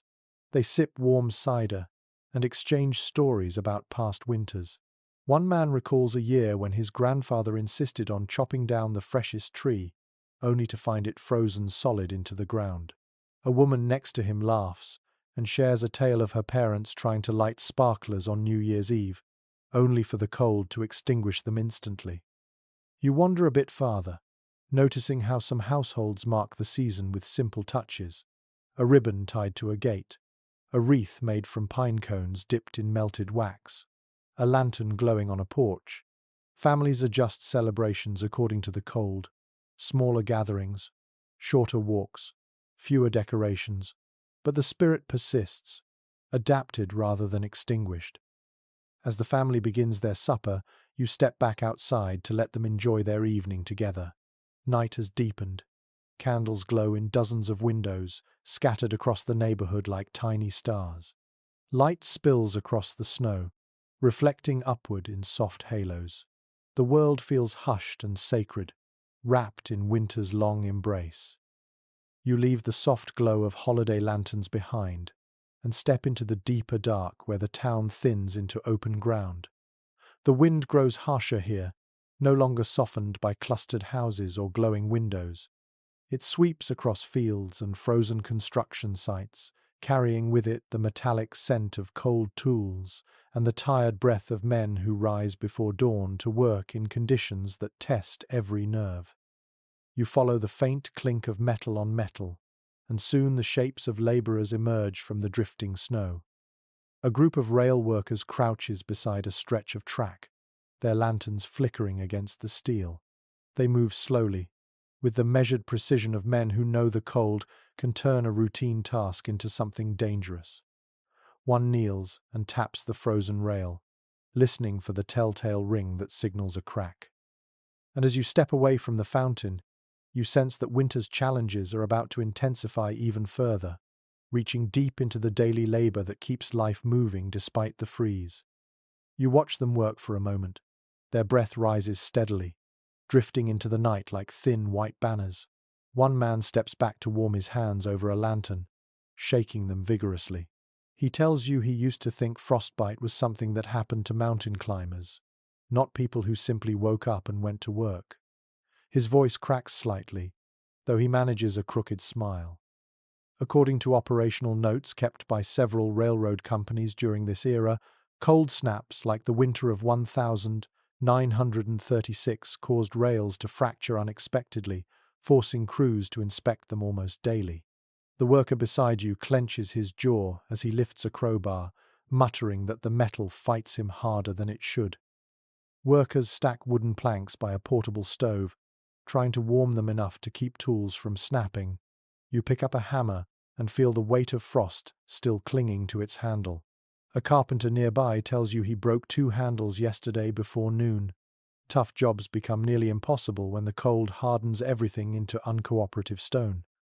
A few blocks away, you reach a warehouse where laborers unload heavy sacks from a truck. Their coats are dusted with frost, and their movements stiffen each time the wind lashes across their backs. One man shifts a burlap sack onto his shoulder and tells you, between breaths, that winter has doubled the weight of everything. Not literally, of course, but the cold drains energy so thoroughly it might as well be true. He chuckles softly, but the laugh dissolves into a cough. He pulls his scarf tighter and trudges inside. Outside the warehouse, a line of men waits for temporary work assignments. They hover close together, stomping the snow in an attempt to keep blood flowing through their feet. A volunteer posts a handwritten list on a wooden board, calling out names. 3 men cheer when they hear they have been chosen for half-day shifts repairing a frozen pipeline. Another shoulders slump when his name is absent.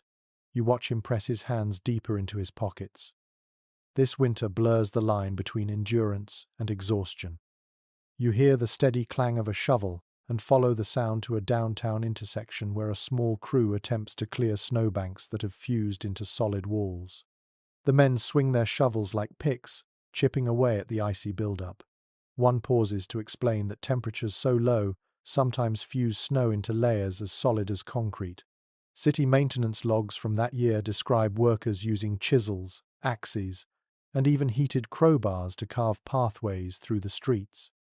The man beside you points toward a patch of ice so thick it glows blue. He claims he could dance a jig on it without leaving a mark. You step aside as a team of linemen moves past, heading toward a downed telephone line. They carry coils of wire that whip lightly in the wind.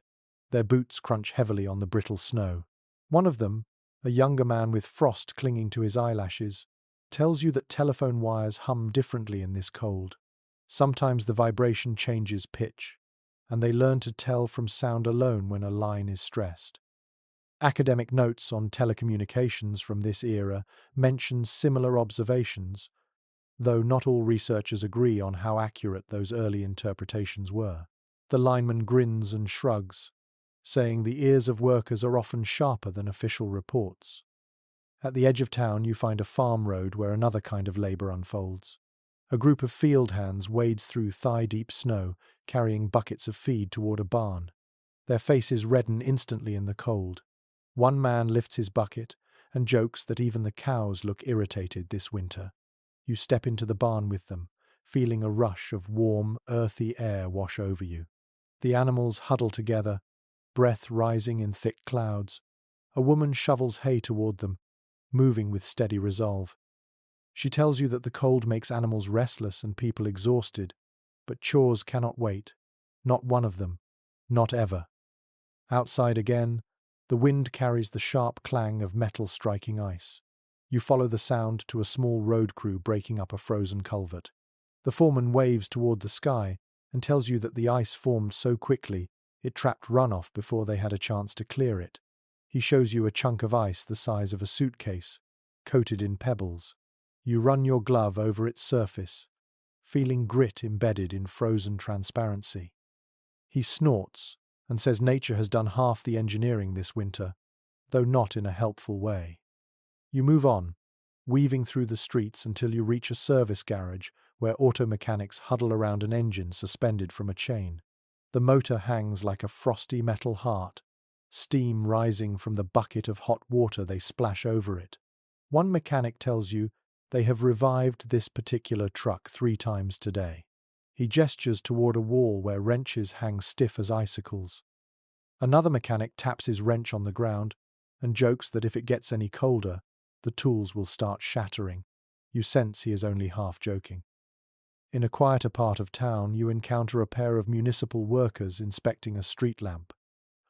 One climbs a ladder slowly, each rung coated with frost. The other steadies it, muttering that the lamps flicker when the wires tighten from cold contraction. They work methodically, careful not to snap anything brittle. You watch them struggle against the simplest tasks made complicated by frozen metal. The man on the ladder wipes frost from his moustache and gamely insists he has seen worse winters. His partner scoffs and says this one will be remembered long after both of them are gone. As you continue walking, you come upon a group of men warming their hands over a barrel fire behind a factory. Their silhouettes flicker in the orange light, each breath curling into the air like smoke. One of them, older with deep lines etched across his cheeks, shares an unusual anecdote. He claims that the gears inside one of the factory machines froze so tightly last week that the entire crew had to take turns breathing warm air onto the joints.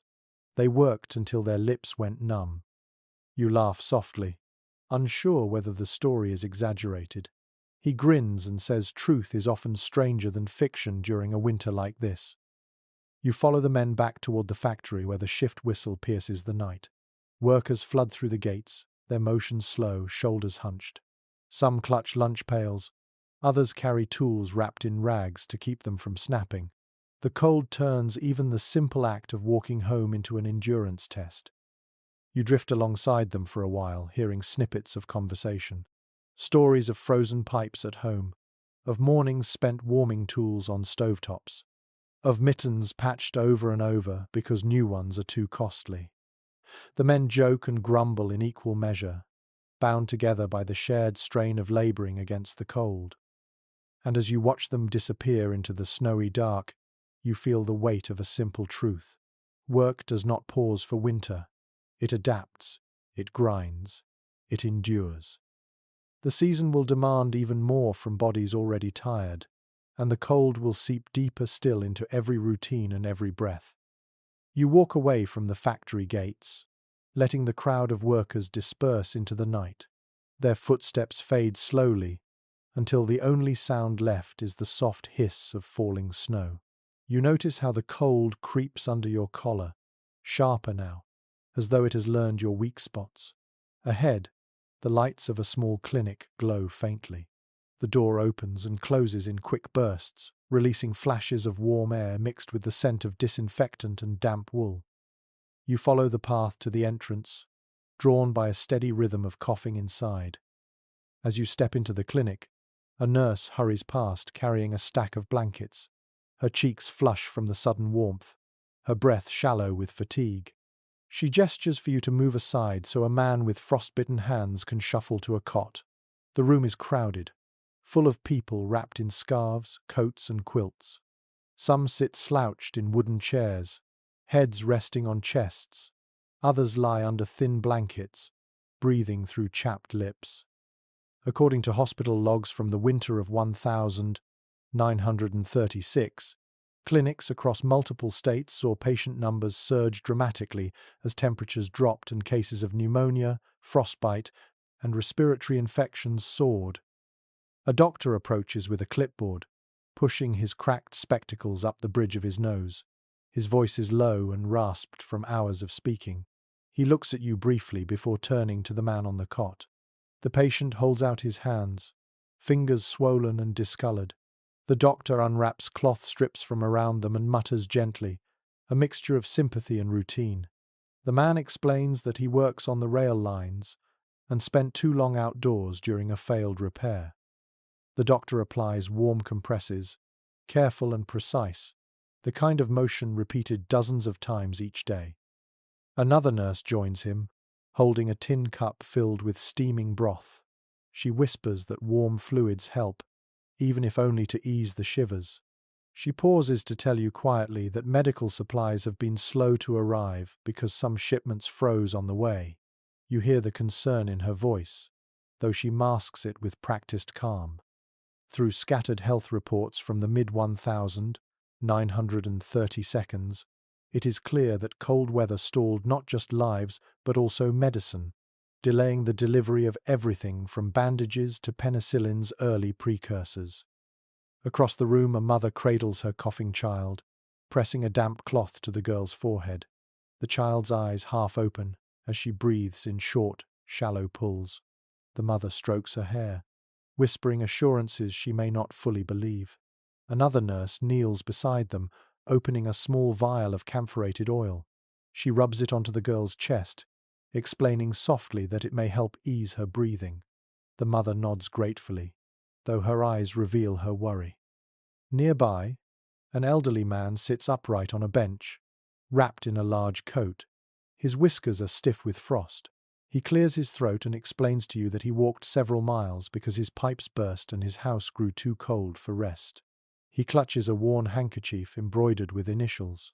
When he coughs, the sound is deep and rattling. The nurse beside him offers him a cup of hot water with lemon. He drinks it gratefully, closing his eyes as though the warmth reaches all the way to his lungs. Through scattered health reports from the mid-1930s, it is clear that cold weather stalled not just lives but also medicine, delaying the delivery of everything from bandages to penicillin's early precursors. Yet scholars still differ on precisely how many frostbite cases went unrecorded in rural districts. In another corner of the room, two doctors stand over a young farmhand lying on a table. His boots are removed and his feet wrapped in layers of cloth. One doctor examines the darkening skin, brow furrowed. He mentions that several workers from nearby farms arrived with similar injuries. The cold does more than sting, it cripples.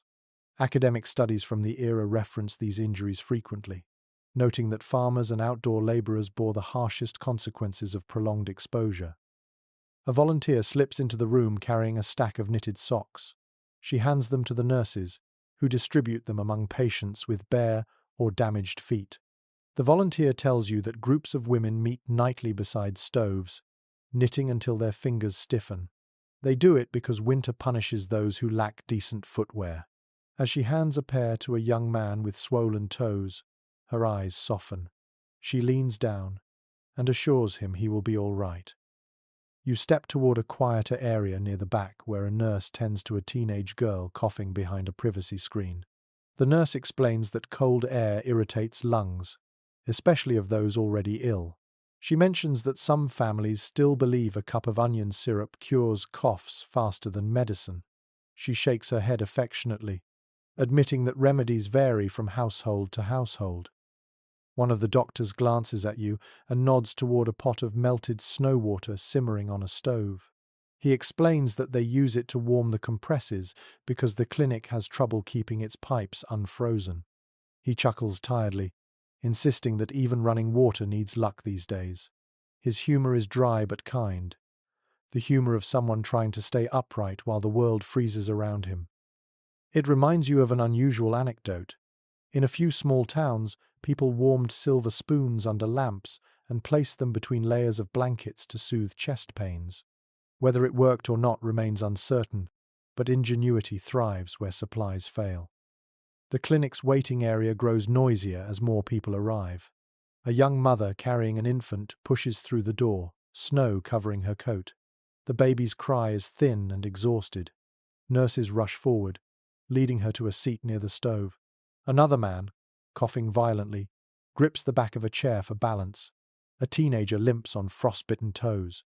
Every new arrival brings a fresh wave of urgency. You walk toward the small office where the head nurse sits with a ledger open. She rubs her eyes with the back of her hand, then continues writing. Her pen leaves shaky lines as she records new cases. When she notices you, she offers a weary smile. She says they have learned to stretch every resource. Blankets rotated from patient to patient. Compresses reheated repeatedly. Medicines measured to the drop. She admits she sometimes feels like she is stitching the whole town back together with nothing but warm water and stubborn willpower. She flips the ledger to an earlier page and points out notes on pneumonia cases rising week by week. She murmurs that cold of this magnitude weakens even the strongest lungs. Her voice softens as she mentions schoolchildren arriving with hacking coughs because their classrooms never warm up properly. She sighs, brushing a loose strand of hair from her face. The strain shows, yet so does resolve. As you step back into the center of the room, you notice the smallest details. The clink of spoons stirring warm broth. The sound of boots thawing near the stove. The soft rustle of blankets being tucked beneath tired bodies. Even the cold drafts that sneak under the door feel less harsh compared to the weight of human effort pushing back. A nurse passes you carrying a wooden bowl full of boiled potatoes. She explains that warm food keeps spirits alive, if not bodies. She offers you one, and for a moment you feel the heat of it pulse through your gloves. A small reminder that resilience begins with simple comforts. You linger a moment longer. The clinic hums with life, even in suffering. People whisper words of encouragement to each other. Nurses glide through the narrow aisles with the steadiness of practiced guardians. The cold presses in from outside, but inside, warmth persists in a fragile but defiant glow. When you finally step outside into the night, the cold steals your breath, but you carry with you the fire of their efforts, the tenderness stitched between every bandage, every cup of broth, every hand held through pain. And you sense, as you move into the dim street once more, that the winter still has many trials ahead, each one demanding strength from communities already stretched thin. You leave the clinic's dim lantern glow behind and step into a night that feels colder than any you have yet walked through. The air bites instantly at your cheeks. A brittle hush hangs over the town, the kind that settles in when people have retreated indoors, hunched over stoves, guarding their supplies with quiet calculation. You follow the faint scent of roasted vegetables mingled with smoke, and soon the shapes of small houses emerge through the drifting snow like silhouettes cut from paper. Food becomes the story now. You approach a modest home where the front door stands ajar just enough to let steam spill onto the porch.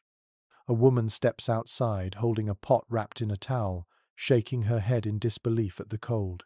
She invites you in with a tired smile. Inside, her kitchen brims with the aroma of potatoes and onions simmering slowly. She explains that meals this winter must stretch longer, cook slower, and rely on whatever ingredients can survive the cold. According to community letters written during that era, food scarcity was not a sudden famine, but a slow tightening of options. Delivery trucks froze on the road. Fresh produce spoiled during stalled transport. Meats arrived, stiff as planks and sometimes unusable. She lifts the pot lid to stir the steaming mixture, revealing a few pieces of turnip floating among the potatoes. She admits the turnip was a lucky find from a neighbour's garden.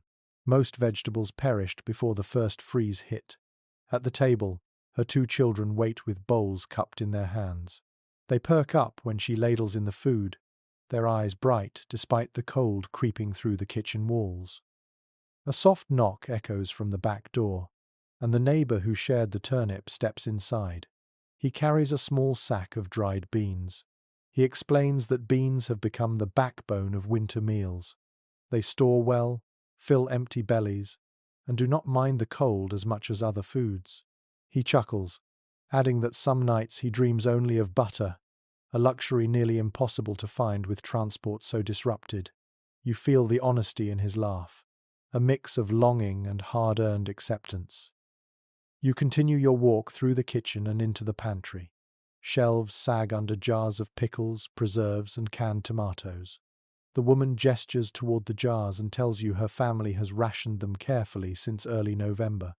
Rows once full of summer abundance now show thin gaps. According to agricultural summaries from the mid-1930s, winter pantries dwindled faster than usual that year as families leaned heavily on preserved foods while waiting for deliveries that rarely arrived on time. The woman taps one jar lovingly before closing the door. Stepping outside again, you follow a narrow alley toward a row of small groceries. Their windows glow softly, but the shelves inside are far barer than the warm light suggests. You enter the first shop and find a few customers gathered near a display of canned peaches, debating whether it is worth spending precious coins on something sweet. The grocer, wearing a heavy sweater beneath his apron, shrugs apologetically as he explains that the last supply truck arrived half frozen, its cargo partly ruined. He points you toward the back where crates of produce sit in near darkness. You see wilted celery, apples bruised from freezing, and onions with frost patterns still clinging to their skins. He lifts a head of cabbage and turns it over in his hand. The outer leaves crumble like paper. He shakes his head. He tells you that some buyers insist the cold gives certain vegetables a sweeter flavor, though he finds this optimistic at best. In a low voice he adds that families have begun trading homemade goods for food whenever possible. A jar of pickled beets exchanged for flour, a knitted scarf swapped for butter. He motions toward the door just as a customer leaves with a bag fashioned from an old pillowcase. Outside the shop, you see a wagon parked near the curb. Two men unload sacks of grain, each breath puffing into the air. You approach, and one of them explains that grain shipments must be stored cautiously now. Moisture seeps in when temperatures shift, threatening mold. He lifts a handful of oats and lets them fall through his fingers. They look dull but usable. He says that oats, barley, and rye are the quiet heroes of the season, dependable even when everything else falters. In diaries from that era, you find echoes of this sentiment. The humbler grains anchored winter meals, the steady heartbeat beneath colder hardships. You continue your walk toward another alley, where the glow of lanterns outlines the entrance of a small soup kitchen. Inside, several volunteers ladle portions of thin broth into dented tin cups. The line stretches outside the door, curling down the street in a slow, shivering formation. The head cook wipes sweat from her forehead, her face flushed despite the cold. She explains that they stretch ingredients as far as possible, relying heavily on donations from families who have just enough to share. One volunteer stirs a pot containing little more than carrots, potatoes, and a scrap of bone. She jokes that the bone has seen more soups than she can count. A young man in line tells you, in a hushed tone, that he once found a loaf of bread left on his doorstep with a simple note tucked inside. Stay warm. He still has the note in his coat pocket. He pulls it out to show you, the paper worn thin at the edges. As he tucks it back, he admits the kindness meant more to him than the bread itself. Moments like these, he says, keep people going in winters like this. The cook waves you over and offers a ladleful of broth. You accept and sip carefully. It is thin, but warm, and the warmth spreads through your chest like a match struck in a dark room. She tells you softly that sometimes they boil the same bones for days, extracting every hint of flavor possible. Local charity records from the 1930 seconds note similar strategies.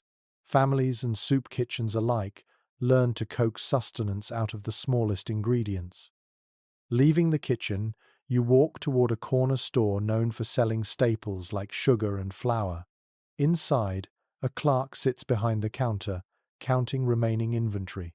He glances up and tells you prices have risen slightly, though he tries to keep them reasonable. Something about his tone suggests a man stretched thin between business and conscience. He mentions an unusual workaround families have begun using: heating cold flour before baking so it absorbs moisture more evenly. You nod, imagining kitchens across town smelling faintly of warmed flour and anxious hope. On a side street, you find a family gathered around a backyard smokehouse. They lift the lid to reveal several small cuts of meat drying in the cold air. The father explains that deep winter creates a natural environment for curing. He gestures proudly to the makeshift structure, assembled from scrapboards and metal sheets.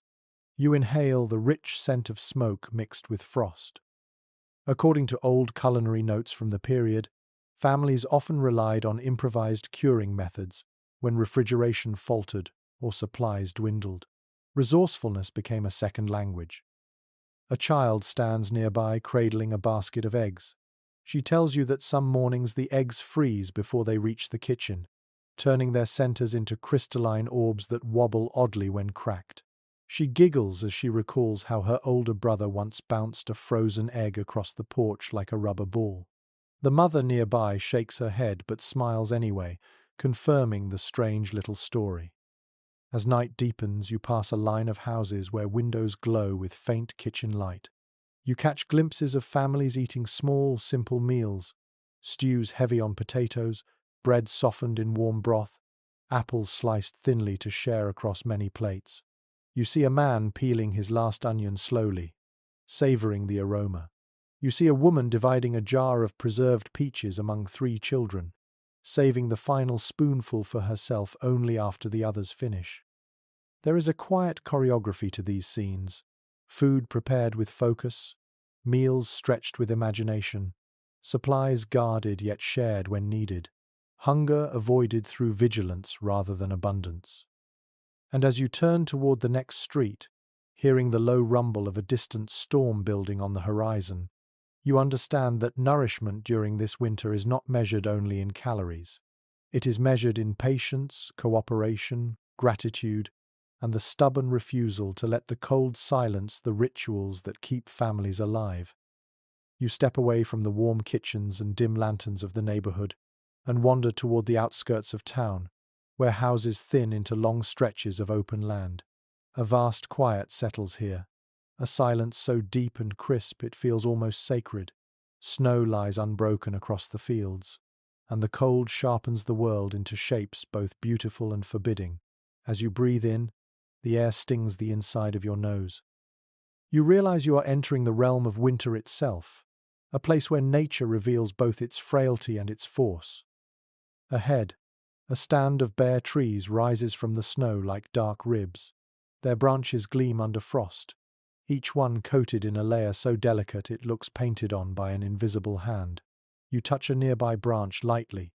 A sliver of frost breaks away and falls silently. A small motion, but the cold magnifies everything.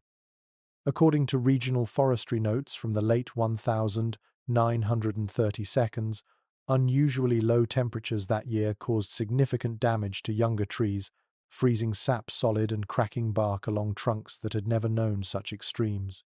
You can almost hear those cracks echo through the woods.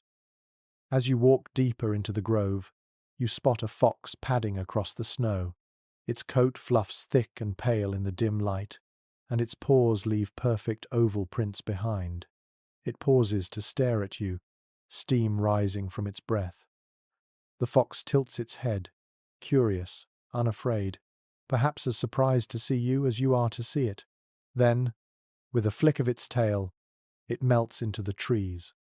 A local farmer once claimed that foxes walked directly on top of crusted snow during this winter, the surface so hard that even their light weight left barely a mark. Perhaps he exaggerated, but seeing this fox glide away makes you think he may have been telling the truth. Beyond the trees, you approach a frozen creek. The water beneath the ice mutters faintly, trapped but still alive. You kneel beside the bank and peer into the glassy surface. Patterns of dark blue twist beneath you, shifting like distant shadows. According to journals kept by amateur naturalists during the 1936 winter, many small waterways froze so thoroughly that fish could be spotted lying in suspended stillness, as though resting in crystal tombs.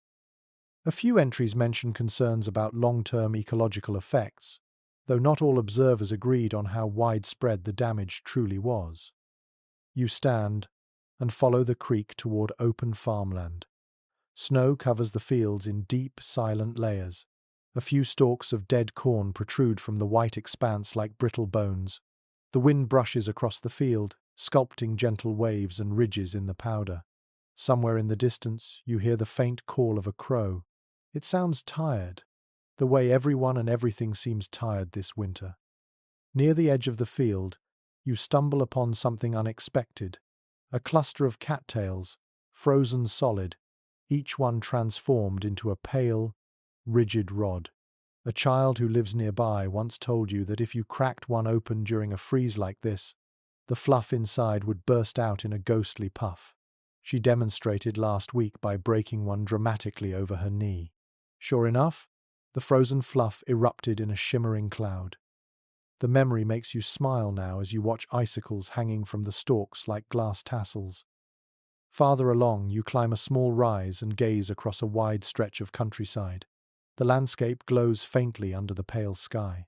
Snowdrifts ripple in frozen curves. Trees line the horizon like inky silhouettes. For a long moment, nothing moves. The stillness is profound, the kind that makes the world feel paused. Yet beneath this pause, everything continues struggling for survival. You begin descending the hill and spot a small herd of deer gathered near a stand of cedar trees. They paw at the snow, searching for the faintest trace of grass. Their ears twitch at your approach, but hunger anchors them to the ground.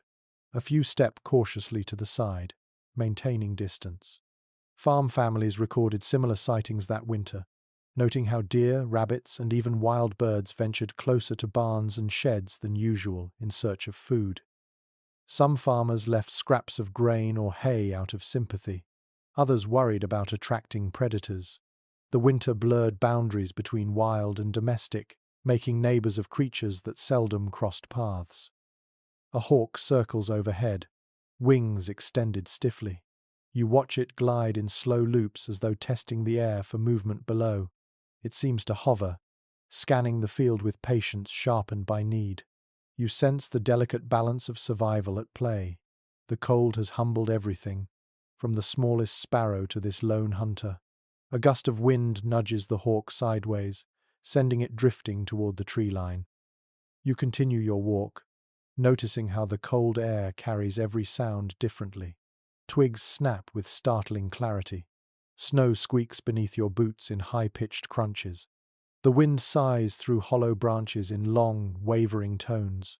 It feels as though the world has turned into a vast, frozen instrument, every movement producing a note. Early nature observers of the era sometimes described the winter landscape as strangely musical, the cold giving voice to things normally silent. Ahead, you see a frozen pond that glitters like a mirror. Its surface is perfectly smooth, reflecting the pale sky above. A thin layer of snow swirls across it, creating shifting patterns. You step carefully onto the edge, the ice creaking beneath you like an old wooden floor. The sound is haunting. You decide to keep to the bank, watching instead as wind draws icy spirals across the glittering surface. A peculiar sight catches your eye near the pond's far edge. A group of small birds huddles under a fallen log. Their feathers puff out so dramatically they resemble round little ornaments. One bird hops forward, pecking at the icy ground. Another flutters briefly, then settles again. Some residents once claimed that during this winter, sparrows would freeze mid-flight if caught in sudden temperature drops. The notion is more folklore than fact, but you can't fault people for inventing stories to explain the strange, almost magical stillness of the season. As you walk on, you approach a grove of evergreens. The trees stand taller here, their needles thick with ice. You slip between the trunks and instantly feel sheltered. The wind dies. The silence deepens. Resins scents the air, earthy and sweet. You place a hand against one trunk and feel the wood rigid beneath the bark, the sap inside frozen solid.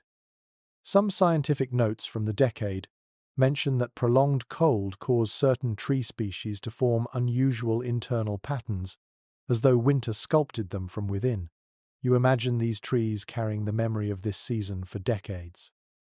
Stepping out of the grove, you find a half-frozen stream making faint gurgling sounds beneath a layer of fractured ice. The water's voice is soft but persistent, insisting that life continues even beneath the cold's heavy hand. You crouch beside it, listening. The ice shifts faintly, releasing a small pop. The stream's breath mingles with yours. As twilight falls, the horizon blushes faint pink, casting a gentle sheen across the snow. You stand still, taking in the view. The winter of 1936 does not merely freeze landscapes. It transforms them into something otherworldly, a strange blend of silence, struggle, and eerie beauty. And as you walk toward the dim outline of the next homestead, you sense that the cold has not only shaped the land, but the minds of those living upon it. Creativity, improvisation, and odd little inventions wait in the shadows ahead, ready to show how people fought back against a season that refused to yield. You leave the quiet grove behind and walk toward a cluster of dimly lit houses on the horizon. As you draw closer, you begin to notice odd shapes hanging from porches, strange bundles perched on windowsills, and curious tools leaning against doorframes. At first, they look like decorations, but the longer you observe them, the more you realize they are inventions, improvisations born from desperation. In winters like this, resourcefulness becomes a kind of lifeline. The first house you pass belongs to a man hunched over a wooden table on his porch. He works beneath the glow of a lantern, tightening bolts on a peculiar device fashioned from scrap metal and wire. He greets you with a nod and explains proudly that he is building a wind-driven buzzer that rattles whenever snow drifts too thickly on the roof. Without it, he says, he once woke to a roof so heavy with frost he feared it might collapse. He bends a metal strip, listening to its pitch. According to scattered accounts from people who lived through that winter, homemade alert systems like this became surprisingly common. They were crude, but they worked. Beside him sits an old pair of ice-encrusted boots fitted with felt scraps. His wife sewed from an old coat. He laughs, telling you that warm boots were nearly impossible to find after shops sold out in the first cold wave. He gestures toward the felt wrappings, proud of his wife's stitching. He insists that her simple idea saves his toes every morning. His grin shines through the frost on his beard. As you continue down the street, you pass a woman hunched near her windowsill, pressing a mixture of flour and water into the gaps around the frame. She offers you a shy smile and explains that the paste freezes into a hard seal, keeping drafts from slicing through the house. She rubs her hands together, blowing into them, then shows you how she applies a final layer of cloth over the frozen paste for insulation. Household journals from the 1932 describe similar methods, though not everyone agreed on which materials worked best. She chuckles and says she just experiments until something holds. A young boy steps out from a nearby shed, carrying a contraption made from two broom handles tied together with rope. He beams as he demonstrates his creation. It is a makeshift snow scraper designed to clear the chimney cap from the ground. He tells you that climbing onto the roof is too dangerous now, especially after a neighbor slipped and fell last week. He slaps the end of the scraper proudly against a snowbank to show its reach. You smile, sensing the ingenuity that thrives in tight circumstances. Walking farther, you hear metallic clinking from another yard. A teenage girl stands beside a small wooden contraption shaped like a box with a hinged lid. She opens it to reveal warm cloth wrapped around jars. She explains that her father built this insulated warmer from old floorboards and straw. It traps the heat from boiled water jars long enough to help bread dough rise. Cold kitchens made traditional baking nearly impossible, and some families invented improvised warming boxes just like this. She lifts the cloth and checks the dough, pleased to see it rising slowly. Her pride glows as brightly as the lantern beside her. At the house next door, an older man works beside a barn wall, hammering metal onto a wooden sled.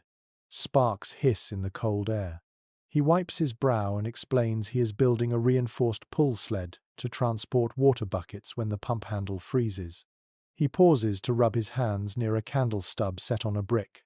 Agricultural notes from the decade mention similar contraptions: sleds, runners, and improvised tractors cobbled from spare parts. He leans closer and confesses that he once attached curtain rings to a rope just to keep his gloves from slipping. Inside another nearby shed, you find a young woman tinkering with a kerosene lantern. She shows you how she added a thin strip of tin above the flame to direct warmth toward her hands while she works. She dips her fingers toward the heat and smiles. She says every lamp in her house now has these small reflectors. She mentions that they used broken pie tins when they ran out of sheet metal. In her voice you hear both fatigue and quiet pride. Farther along the road, you come to a barn glowing faintly from within. You push open the door and feel a wave of earthy warmth wash over you. Several families stand around a makeshift furnace crafted from a metal drum sunk into a brick base. A man explains that they combine this furnace with a series of pipes that run under the stalls. The idea, he claims, came from a friend who once visited a greenhouse. He mimics the layout with his hands, describing how warm air travels under the bedding to keep animals from freezing. There remains disagreement among agricultural historians about which regions used such techniques first, but the man insists his design works well enough to save calves during the worst nights. You watch as steam rises from the animal's breath, drifting into the rafters like ghostly ribbons. Back outside, you follow a cluster of footprints to a small barn behind another home. Inside, a woman stands over a row of jars sitting in a shallow wooden trough. She pours hot water into the trough and places lids loosely on the jars. She laughs a bit when you look puzzled. She explains she invented the trough to thaw jars slowly so they will not crack from sudden heat. She says she learned the hard way when she once shattered 4 jars of tomato preserves in a single day. A strange scent of warm brine fills the air as she works. On a nearby porch, you notice several quilts hanging on a rope stretched between posts. A man explains that he stitched together layers of old flour sacks and wool scraps to create extra insulation. He drapes one quilt over you to demonstrate how heavy and warm it feels. He pulls it aside again and shows how he folds these quilts along the bottom of each door every evening. Old home economics manuals mention these draft stoppers frequently, though each family swore their method was the best. The man grins, insisting his design keeps even the most stubborn drafts out. You continue walking toward the edge of town where the land opens again. The sky glows faintly with moonlight. Ahead, you see a figure crouched near a fence, adjusting something small and delicate. As you approach, the man looks up and shows you a row of jars with candles inside. He explains they freeze too quickly outdoors, so he lines the jars with a thin layer of soot from his stove, claiming it helps absorb heat. Whether his theory is correct or not, the jars glow brightly, dotting the fence like a line of small suns. He shrugs, saying he only knows it helps him find his way back from the barn at night. A bit farther on, you encounter another unusual invention, a wooden frame with wire stretched across it, positioned near a window. A young father tells you he crafted it to dry socks over the stove without letting them fall in. He grins sheepishly, admitting the family lost 3 pairs to the flames last week. He lifts the frame proudly, demonstrating its clever simplicity. These small adjustments fill the winter, he says. Every day brings a new problem, and every night brings a new idea. Near the center of this small cluster of homes, you step into a yard where a woman has built what she proudly calls her winter pantry shelf. It is a narrow wooden platform attached to the outside of her kitchen window. She uses it to store chilled dishes, pies, leftovers, milk cooled into half-frozen swirls. The platform acts like a natural refrigerator in the bitter cold. She jokes that winter saves her ice money, though she would prefer a milder season if she had the choice. She taps the shelf lightly, and you hear the frozen bottles clink softly. As the night deepens, you notice the cold more sharply. Yet each household you pass radiates creativity, a kind of glowing resilience that stands firm against winter's relentless assault. People knit, hammer, stitch, bend, tinker, and adapt. Every porch, shed, and kitchen becomes a workshop. Every challenge becomes an experiment. The wind rises now, carrying the crackle of distant snow. You pull your coat tighter, walking toward a faint circle of light ahead. The inventions fade behind you, but the impression remains. A community learning to outsmart the cold with whatever it has, turning scraps into tools and hardship into ingenuity. And as you approach the next flickering window, you know that voices, real voices, wait on the other side, ready to tell you how it felt to live through such a winter. Their words, preserved in letters and memories, carry truths that no storm can bury. You follow the glow of that distant window, drawn by a warmth that seems to pulse through the cold air like a heartbeat. As you walk closer, you hear low voices carried on the wind. Not lively chatter, not laughter, but something softer, the kind of tone people use when they are remembering, when they are trying to make sense of something immense. You reach a modest house where lamplight leaks through the cracks in the curtains, and you step quietly through the door. Inside, a small group of neighbors sits around a wooden table. Their coats hang on the wall, steaming slightly as the chill leaves the fabric. A kettle hums on the stove, filling the room with the faint scent of chamomile. The conversation stops when you enter, but only for a moment. Then a woman gestures for you to join them. You sit, and the circle closes again as though you were always meant to be here, part of this shared remembering. An elderly man begins talking in a low voice. He leans forward, elbows resting on the table, hands wrapped around a mug of warm water. He tells you that the cold has a way of shrinking the world, bringing neighbors together whether they planned it or not. He describes how earlier that week he walked to the bakery and saw no one on the street except a lone dog curled against a doorway. He says he felt the silence pressing on him like a weight. Several listeners nod in recognition. Diaries kept from that winter often describe the eerie emptiness of towns where even the usual gossip seemed to freeze mid-air. A woman sitting near him adds her own memory. She recalls the night her family huddled near the stove and heard a distant cracking sound echo through the backyard. At first she thought it was a tree branch snapping under the weight of frost, but when she checked the window, she saw the ground itself had split slightly along the edge of their garden. She says she felt, for the first time in her life, that the earth might be groaning under the cold. The others murmur, unsure whether they have witnessed anything similar, though some mention that frozen soil can shift dramatically in extreme temperatures. Not everyone agrees on how common such ground fractures were in 1936, but her memory feels real enough to make the room fall silent for a moment. A younger man sitting at the far end of the table speaks next. He works at the rail yard and tells you about a night when he went to check on a stalled engine. As he approached, he heard the strangest sound, a series of deep, hollow booms echoing across the yard. For a moment he thought it was thunder. Instead, he realized the frozen metal rails were contracting violently, making sounds that seemed impossible for steel. Like the earth breathing, he says, tapping his fingers lightly on the table.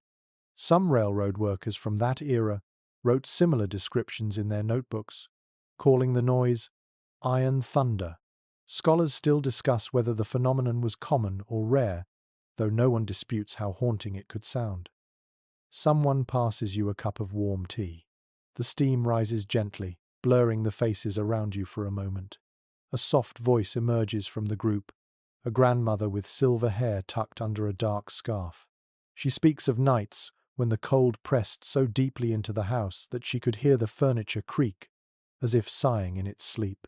She remembers how her children would crawl into bed with her, trembling not from fear, but because the cold wind slipped through every seam in the walls. She describes the sound of blankets stiffening overnight, and the way frost formed perfect feathers across the bedroom window. She pauses, then smiles faintly, saying those frost feathers were the only beautiful thing about that winter. On the other side of the table, a teenage boy clears his throat and adds a story of his own. He tells you about the night he and a friend tried to walk across a frozen pond using lanterns for light. He laughs nervously and admits the lantern flames wavered wildly in the bitter wind, casting long, warped shadows across the ice. He remembers how the wind howled through the reeds like a chorus of distant voices. They turned back halfway across, unsettled by something they could not quite name.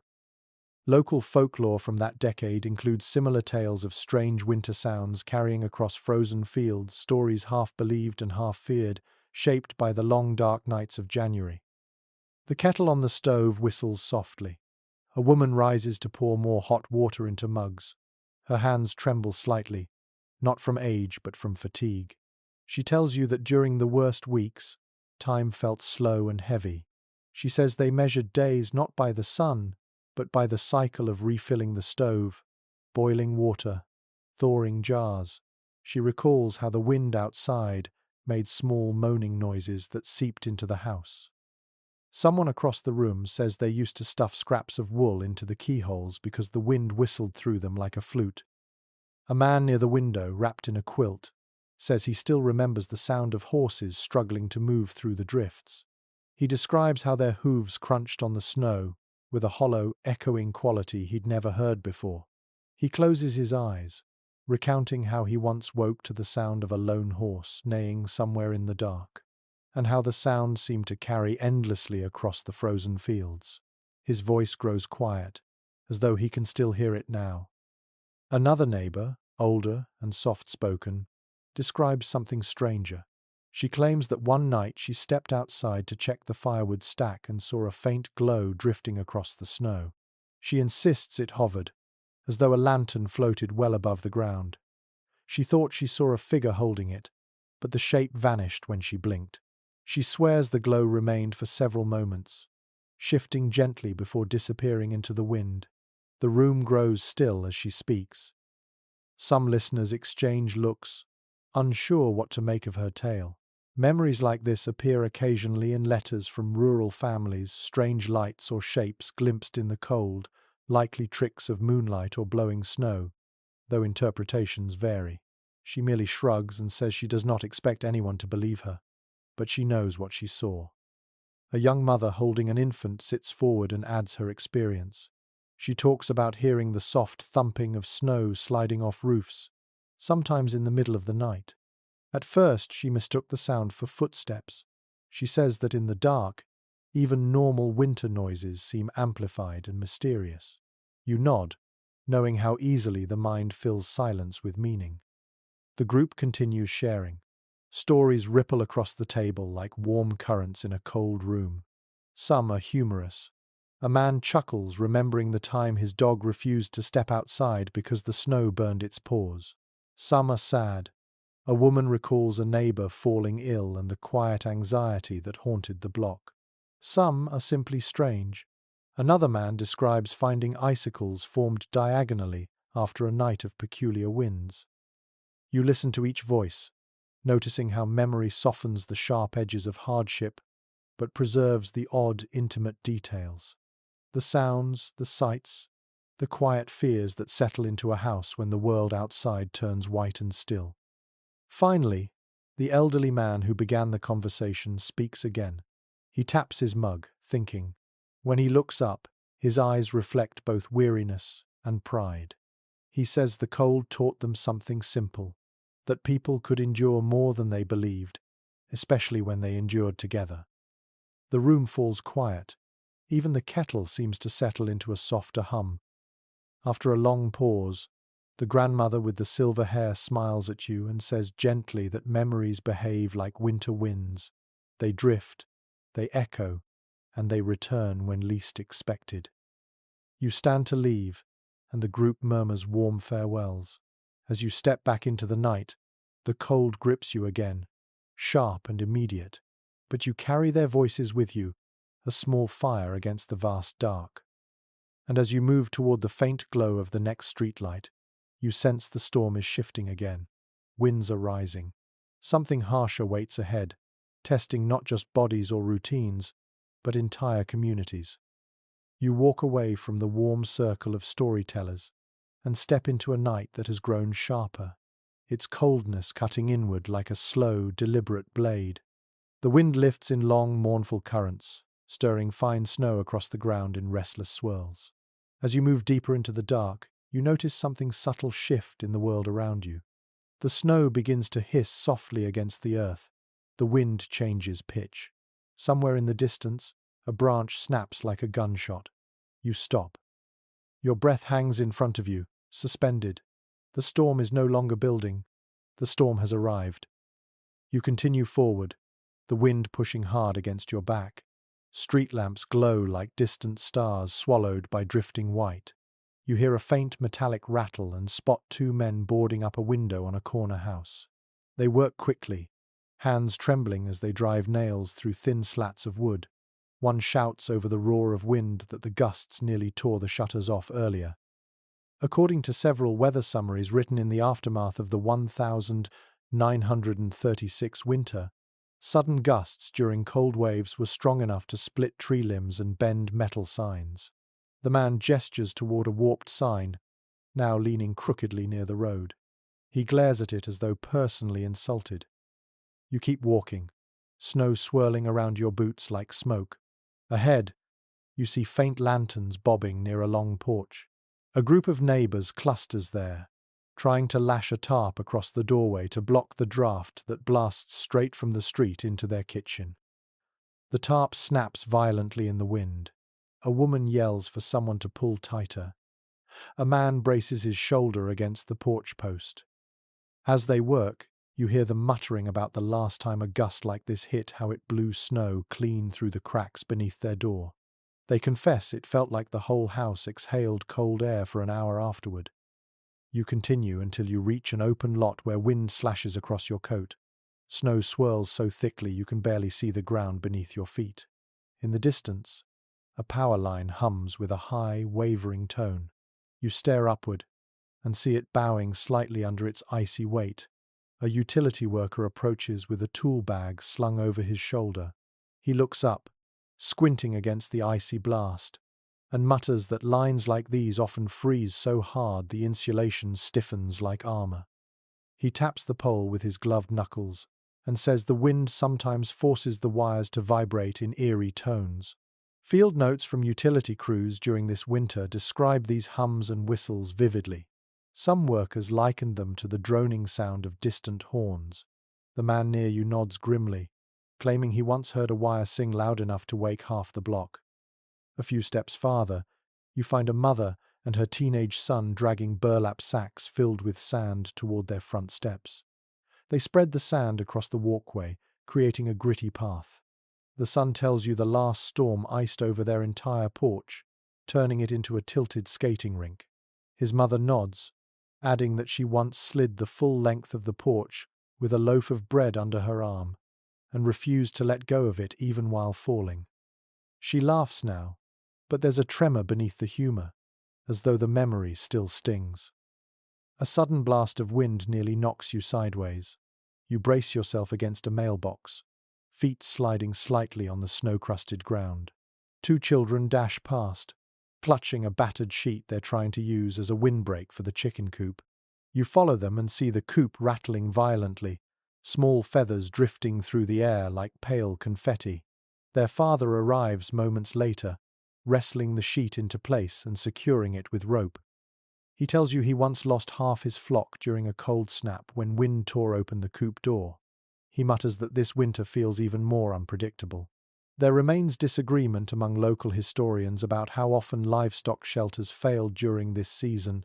though multiple accounts mention sudden windbursts, stripping protective coverings straight off barns. You head deeper into the neighborhood until you reach a small bridge stretching over a frozen canal. Snow whips across the planks in sharp, stinging bursts. You grip the railing, feeling it vibrate wildly beneath your hand.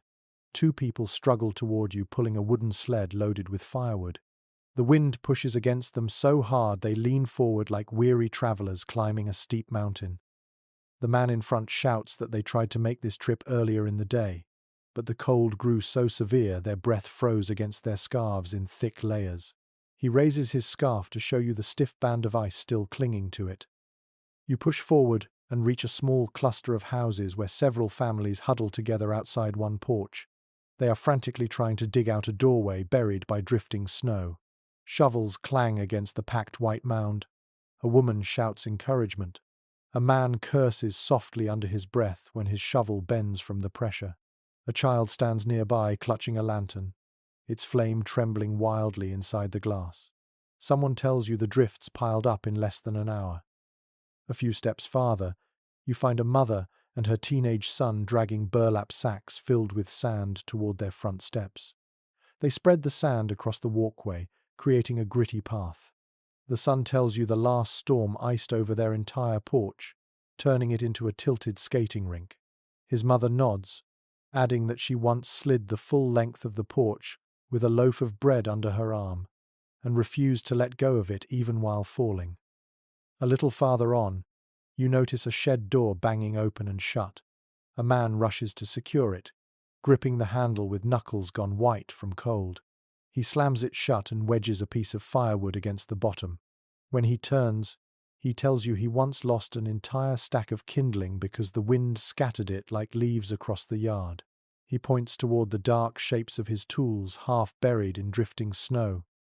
His voice cracks slightly, not from emotion, but from the wind scraping his throat raw.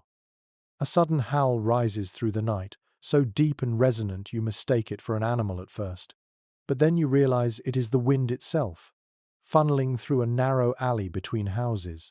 The sound is almost musical, a low, vibrating moan that rattles shutters. A woman emerges from one house, startled, and asks whether you heard it too. She insists the wind never sounded like this before. Her husband joins her, rubbing frost from his moustache. He says the sound reminds him of the creaking hull of a ship. Several weather observers of that era describe similar wind tones, though interpretations differ about what caused them: narrow passages, frozen structures, or particular atmospheric conditions.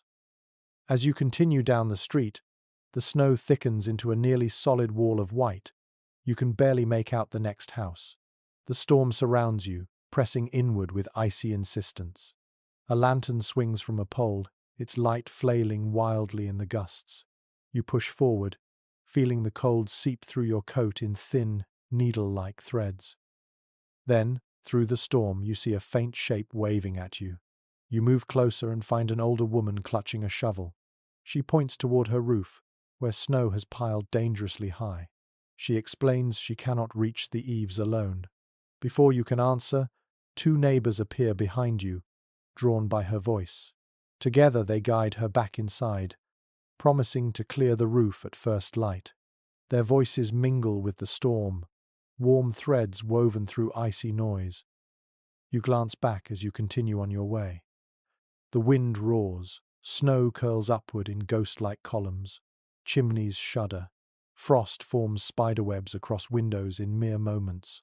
Every step feels heavier, as though the storm itself is trying to turn you around. But you keep moving. You know that somewhere ahead, beyond the white curtain of the night, lies another pocket of warmth. A house, a barn, a basement where people cling together, pushing back against winter with everything they have. And as you press forward, you realize the storm is more than weather. It is a test of will, a challenge thrown against every hearth, every roof, every breath. The night is long, but the story isn't finished yet. You push onward through the roaring dark, letting the storm's fury swirl around you until it becomes something almost rhythmic, almost hypnotic. Snow stings your cheeks in fine, needling bursts. Wind tugs at your coat with greedy hands. But then, a softer glow forms ahead, a cluster of lanterns trembling gently in the blizzard. You follow that dim halo until you reach a farmhouse perched at the edge of a wide, frozen field. You know that somewhere ahead, beyond the white curtain of the night, lies another pocket of warmth. A house, a barn, a basement where people cling together, pushing back against winter with everything they have. The night is long. The front porch is crowded with neighbors stamping snow from their boots. Someone pulls the door open and ushers you inside. Warmth strikes you instantly, thick and fragrant with the scent of wool, smoke, and something sweet baking in the oven. Dozens of people crowd the large kitchen, shoulders bumping, voices interweaving. You know at once why they are here. No one wants to be alone in a storm like this. Observers who recorded atmospheric conditions during the winter of 1936 sometimes remarked on unusual wind patterns, though the causes remain debated by climate historians. A woman guides you toward a long table covered with mugs, blankets, and bowls of steaming broth. She tells you the farmhouse became an unofficial gathering place during harsh weather years ago, and the tradition has stuck. Families arrive earlier each time a storm approaches, eager for company as much as warmth. She ladles broth into your hands and smiles as if you've always been part of the group. One man jokes that he is becoming part snowman from all the flakes clinging to his beard. A gust nearly knocks you off balance. A young woman beside you clutches the railing and shouts that she once saw snow swirl sideways so fiercely it erased the fence line. She insists storms like this have their own rules. You watch the wind hurl drifts into sharp ridges, sculpting the fields into strange white waves. The world no longer looks familiar. It looks carved, reshaped, reimagined by the cold. As you sip your broth, a pair of teenagers rush in from the mudroom, faces bright red from the cold. They shout that the storm is piling snow against the west side of the house. Everyone groans. Several men grab coats and head outside with shovels. You follow them to the porch where they begin clearing the drifts that press heavily against the walls. Snow flies through the air like powdered chalk as they carve it away in long, confident strokes. When the shoveling is done, you all retreat inside. Frost clings to your coat like sugar. Someone hands you a towel and ushers you into the living room where another group has gathered. They sit in a loose circle around the fireplace. The flames crackle, sending pops of warmth into the room. You sink onto a cushion on the floor, letting the heat unwind the tension from your limbs. Nearby, a grandmother knits by firelight, her needles clicking softly. She says she knits faster during storms, as though speed itself keeps worry at bay. She pauses to share a curious memory. Once, during a winter long before this one, she left a basket of yarn near the window and found it frozen stiff the next morning, shaped exactly like the basket. She laughs quietly, shaking her head at the absurdity of it. You imagine the yarn, arched and stiff, perfectly molded by the cold. In a corner, two farmers argue gently about whether the storm will calm by dawn. One believes it will break soon, the other insists it will worsen. Their debate echoes arguments found in old farm diaries from this era, where expectations for weather often clashed with reality. Predictions mattered deeply because they guided decisions about feeding livestock, managing fuel, and preparing for emergencies. Yet winter remained stubbornly unpredictable. A boy leans toward you and points at a metal kettle placed near the fire. He explains that everyone brings water from home because the farmhouse pump froze solid hours ago. He says they tried everything to thaw it: blankets, lanterns, piles of hot coals. Nothing worked. Farming journals from the era describe pumps freezing so hard the handles snapped when forced. Tonight, the boy says, they gave up trying. Instead, they pool resources, boiling snow in pots and melting icicles in pans. The conversation shifts when a young mother shares a strange experience from earlier that evening. She claims she heard a sound like glass cracking in the walls, though nothing broke. An older neighbor nods knowingly, explaining that such noises happen when the wooden beams contract under extreme cold.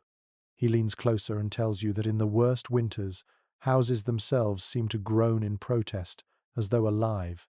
You've heard enough stories to believe him.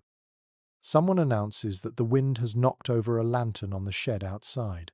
A small group prepares to brave the storm again to check for damage. You watch them wrap scarves, tighten coats, and step into the night with determined expressions. Their silhouettes vanish instantly into the swirling white, swallowed by a storm that seems to breathe. You sit near the fire, listening. The room hums with conversations layered atop one another. Laughter mingles with worry. Tea mugs clink, coals shift, a chair creaks. And beneath it all, the storm's voice murmurs through the walls, steady and unrelenting. A woman leans toward you and says, "Storms like this remind people how deeply they need one another." She gestures at the crowded room, neighbors sharing blankets, pouring broth, tending children who curl sleepily beneath quilts. She tells you that even in hardship, togetherness is its own kind of warmth. You sense the truth in her words. The storm may rage, may tear at shutters and bury doors and howl across the fields. But inside this farmhouse, a shared resilience burns brighter than any fire in the hearth. You finish your broth. Someone places another blanket around your shoulders. The storm begins a fresh round of raging against the walls. And you know the night is still far from over. You drift away from the packed farmhouse as the storm begins to ease, just slightly, like a fist loosening its grip. The wind still bites, but its roar softens into long, ragged sighs. Snowflakes fall more lazily now, drifting sideways in wavering spirals. You follow a narrow road leading past barns and open fields until you see distant lanterns flickering inside sheds and outbuildings. These small beacons tell you where the next battle is being fought. Livestock and animals enduring the cold alongside the families who depend on them. You step toward a large barn glowing with warm light from within. As you approach, you hear a mix of sounds, low moans, muffled stamping, and the hushed voices of farmers speaking in calm tones meant to soothe. Inside, the air is thick and fragrant with hay, steam, and the earthy scent of animals crowded together. Your breath hangs in front of you like pale smoke as you take in the scene. A farmer gestures for you to close the door quickly, explaining that every draft steals precious warmth. He leads you down a row of stalls filled with cows huddling close, their breath rising in heavy clouds. He wipes frost from a post and tells you this winter has pushed his herd to its limits. According to agricultural correspondence from the time, thousands of farms fought desperately to keep animals alive when temperatures plunged below what was considered survivable. He strokes a cow's frosted back and murmurs that even their thick hides struggled against nights like this. Nearby, a young woman lifts a bucket of warm mash and dumps it into a trough. Steam rises immediately, fogging her glasses. She tells you that feeding takes twice as long now because the animals move sluggishly and the feed itself cools too quickly. She taps a frozen clump in the bucket, breaking it with the handle. She laughs softly, explaining that she never imagined she'd battle frozen grains before breakfast each morning. Across the barn, a pair of boys kneels beside a calf wrapped in layers of blankets. One boy gently rubs the calf's legs, while the other holds a lantern close. They explain that the calf was born early this morning, and the cold nearly claimed it within minutes. They rigged a makeshift warming shelter with crates, straw, and stones heated in the stove. A sheet hangs loosely above the calf, capturing rising warmth like a tent. Notes from rural veterinarians during the winter of 1936 often mention the frantic, improvised methods families used to keep newborn livestock alive. The boys look pale with worry, but proud of their creation.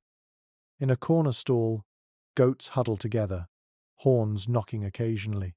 A woman spreads extra straw beneath them, muttering that goats are clever, but not clever enough to stay warm on nights like this.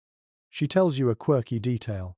Last week, one goat escaped its pen and tried to sleep beside the kitchen stove. She found it curled on the rug like a house pet. She lifts her eyebrows and chuckles. You can almost picture the scene, the startled goat blinking contentedly from its stolen warmth. Outside the barn, you hear sharp clucking and follow the sound to a smaller shed lined with sacks of feed. Inside, chickens perch on beams wrapped in burlap strips. A farmer's daughter crouches near them, adjusting the burlap. She says the cloth keeps frost from forming on their feet. Without it, the birds might lose toes to the cold. She points toward a little tin lantern hung at the shed's center. Its flame is small, barely more than a flicker, but she swears it keeps the temperature just high enough to prevent catastrophe. Her gloved hands shake slightly as she adjusts the wick. A sudden gust forces the shed door open. Snow swirls inside in a flurry of cold feathers. You help her shut it quickly. She braces herself and tells you that earlier in the season, a neighbor lost half her flock because she could not reach the shed in time during a whiteout. The story sits heavily between you, a reminder that storms do not always allow second chances. You move on to the next property, where horses stamp and snort in a drafty stable. A tall man tightens a wool blanket over his mare's back. The mare leans into the touch, eyelids drooping.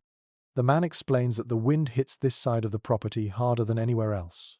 He sighs, telling you he once considered moving the barn entirely, as though shifting a building were the same as rearranging furniture. His tired smile reveals how the cold tests all manner of fantasies. Its flame is small, barely more than a flicker, but she swears it keeps the temperature just high enough to prevent catastrophe. Her gloved hands shake slightly as she adjusts the wick. He shows you a large metal bucket with a floating wooden disc inside.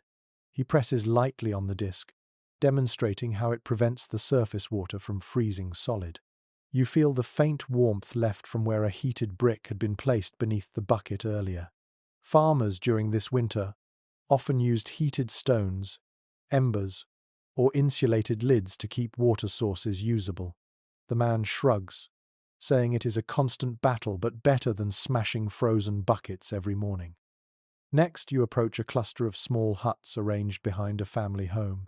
Inside the first one, rabbits nestle in straw-lined boxes. A young boy sits nearby, carving small notches into a stick. He tells you he measures the frost patterns on the windows every morning and compares them, convinced the frost carries messages. He shows you his stick, etched with tiny lines and symbols. Whether he is recording legitimate data or simply passing the time, the focus in his eyes is unmistakable. In another hut, pigeons roost beneath a roof patched with metal scraps. Their feathers puff into round shapes as they coo sleepily. A girl gently strokes the nearest pigeon's back. She whispers that she brings them warm water twice a day because frozen water upsets them. She confesses she sometimes talks to them while she works, hoping her voice keeps them calm. Her cheeks redden with embarrassment as she admits this. You assure her that kindness thrives in strange places during hard winters. You step outside once more and notice a faint orange glow near a distant barn. You approach carefully, crunching through deep snow until you reach a group of farmers gathered around a metal barrel, emitting slow waves of heat. They stand close without speaking, staring into the glow as if hypnotized. You join them, letting the warmth seep into your gloves. One man breaks the silence with a story. He says that a few nights ago he saw a fox curled atop his compost heap, drawn by the residual warmth beneath. He describes how the fox lifted its head, blinked at him slowly, and then settled back into the steam rising from the mound. The others chuckle softly, saying animals do what they must to survive. Another man, older and leaning heavily on a cane, shares a memory of a winter long past. He recalls hearing distant hooves one night and finding a lost team of horses wandering along the fence line, their owners nowhere in sight. He took them into his barn, fed them, and waited until spring to learn they belonged to a neighbor miles away.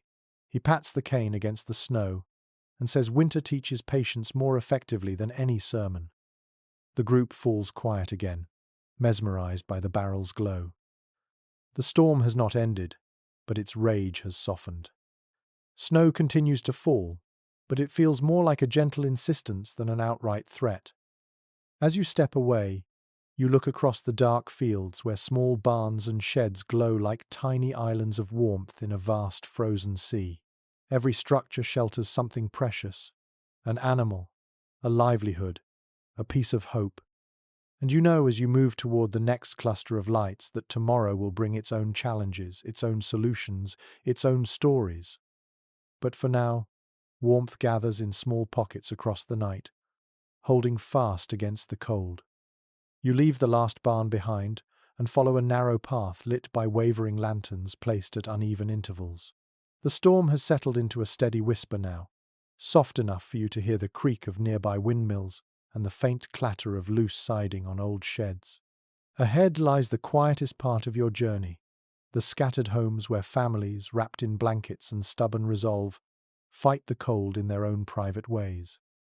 The lamps glow dimly through frosted glass, each window a small promise of life against the vast white darkness.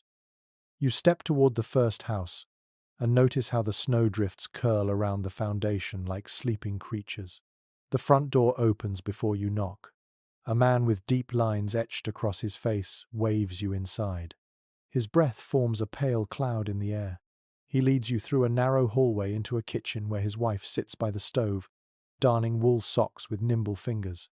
She shows you the thick patches she's sewn onto the heels. She tells you that socks wear out faster in cold like this, because everyone walks harder and tighter, gripping warmth in their steps. She adds that she never imagined mending clothes would become a nightly ritual, but here she is, stitching until her knuckles ache.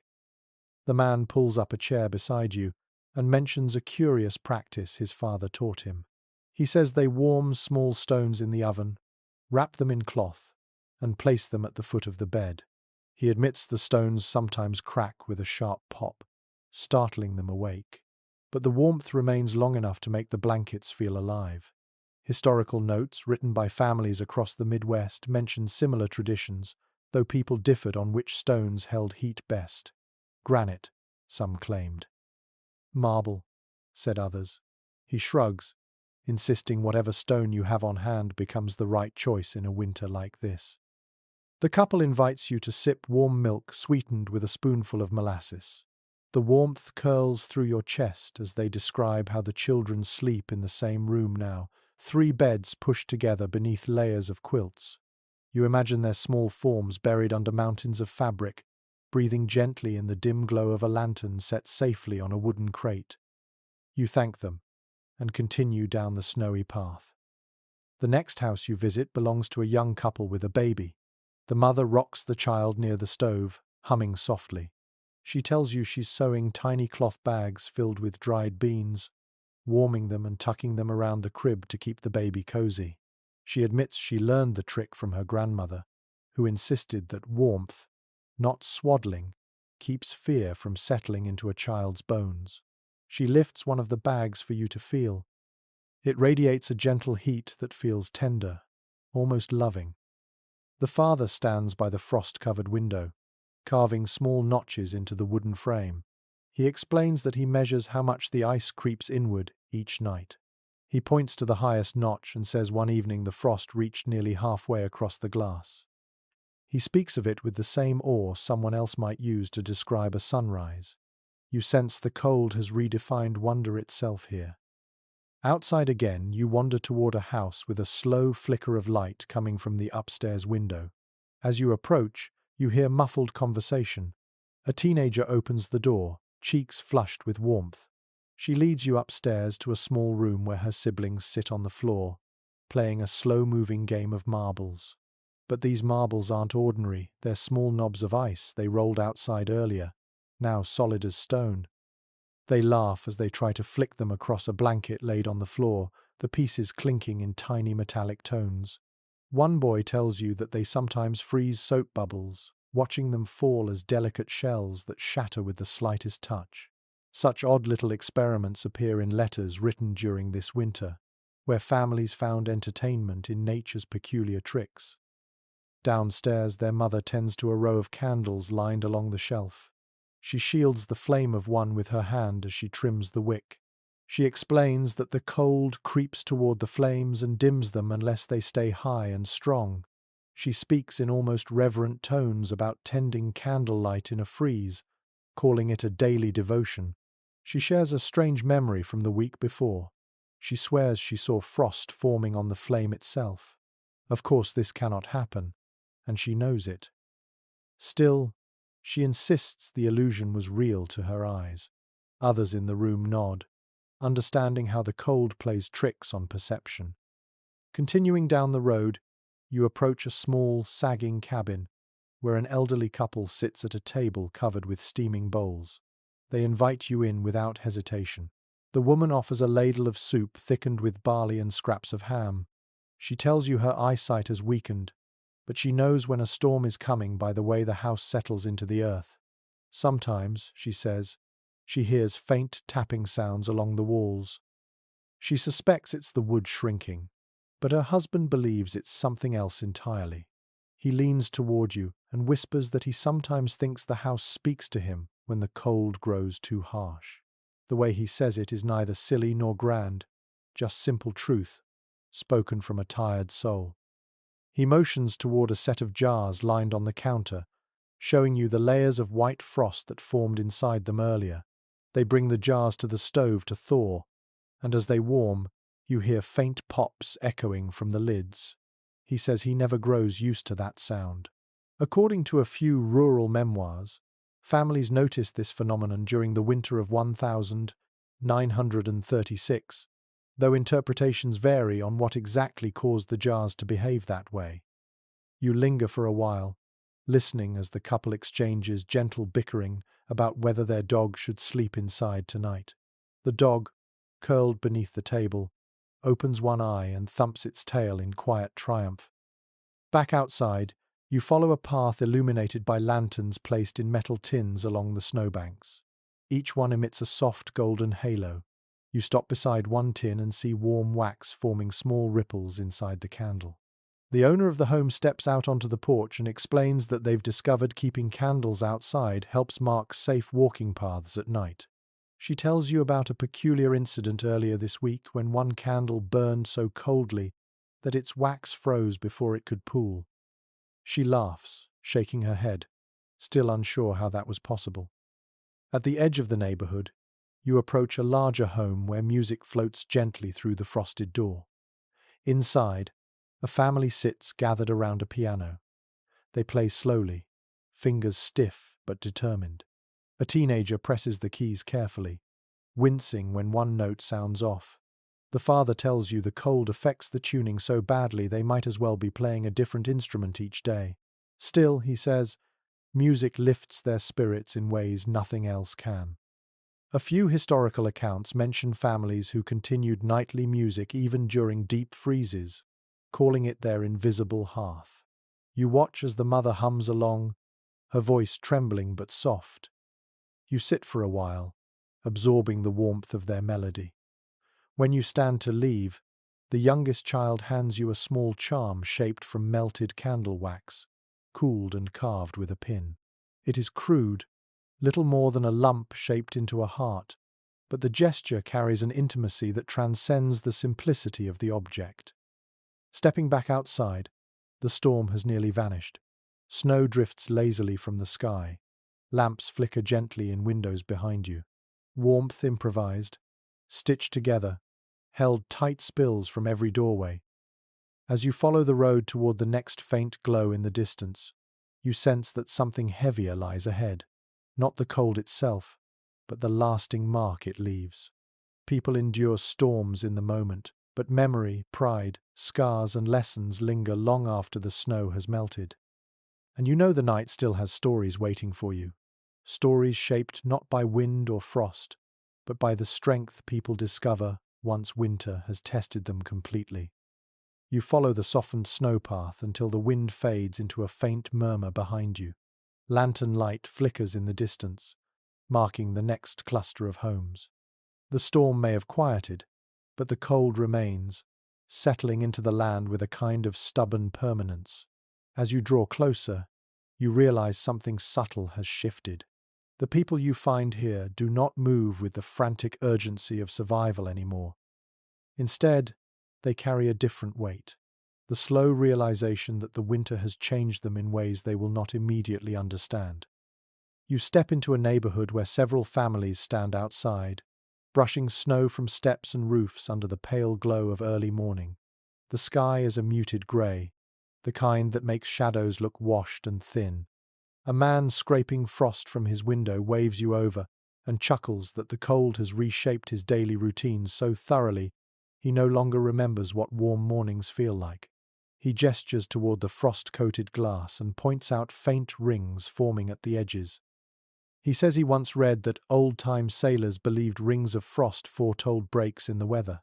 Whether that bit of lore holds any truth remains uncertain, but he enjoys repeating it anyway. It gives him a whisper of hope. You join him inside, where the smell of coffee fills the small kitchen. His wife sets down 2 mugs on the table and tells you how the storm forced them to rethink everything. Food storage, heating, travel, even the layout of the house. She explains they moved all sleeping spaces away from the outer walls because frost crept into the bedrooms at night. She says they started cooking larger meals in the mornings, ensuring there was something warm to reheat in the evenings when fuel ran low. These changes feel permanent now, part of a new rhythm rather than an emergency measure. According to local letters preserved from the era, many families across the country made similar adjustments, turning temporary adaptations into long-standing habits. They speak of the winter of 1936 not merely as a season but as a marker, a hinge moment that reshaped how households functioned. You continue down the street and stop as you notice a wooden sign being hammered into the snow. A woman stands beside it, her cheeks flushed from the cold. She tells you she is helping the neighbors mark safe paths for walking.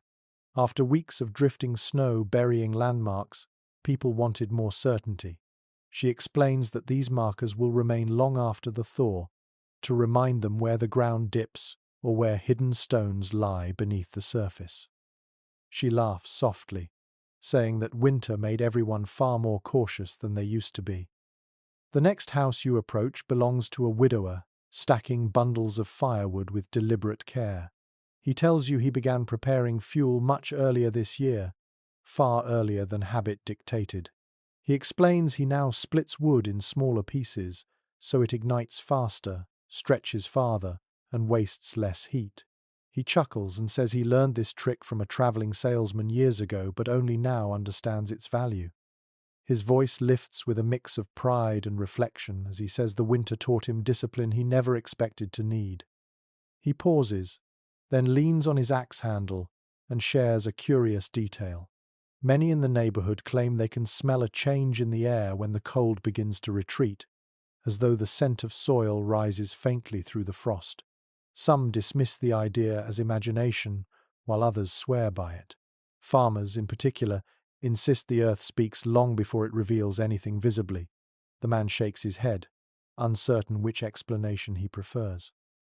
A few steps down the road, you find a small group of children rolling what looks like 3 large bundles wrapped in burlap.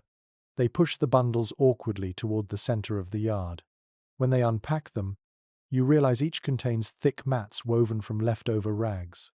Their mother emerges from the house and explains they have begun reinforcing the chicken yard with these mats, not because of the cold now, but because the storms taught them how fragile the pen really was. The mats act as buffers, shielding against wind and snow. She admits they plan to leave them in place year-round, a permanent reminder of how much the animals depend on human foresight. Farther on, you find a group of neighbors standing in a loose circle near a fence. They are discussing repairs for spring, roof patches, fencing replacements, additions to barns. But the conversation has a reflective tone. One man says he never realized how much he relied on his neighbors until this winter. Another adds that sharing tools felt less like borrowing and more like pooling survival. A third nods quietly, saying the cold revealed who checked on others and who preferred to stay alone. Their voices are low, thoughtful. In community accounts from the months following the Great Freeze, people often noted that the winter reshaped social ties. It strengthened some bonds, exposed weak ones, and created new unspoken agreements about responsibility and support. You continue walking, and a woman gardening by her frosted shrubs waves you over. Gardening seems impossible in this weather, but she explains she is planning the spring layout. She says the cold taught her which plants can endure surprise freezes and which ones wither instantly. She shows you a small notebook filled with hand-drawn maps, marking locations for heartier vegetables and flowers.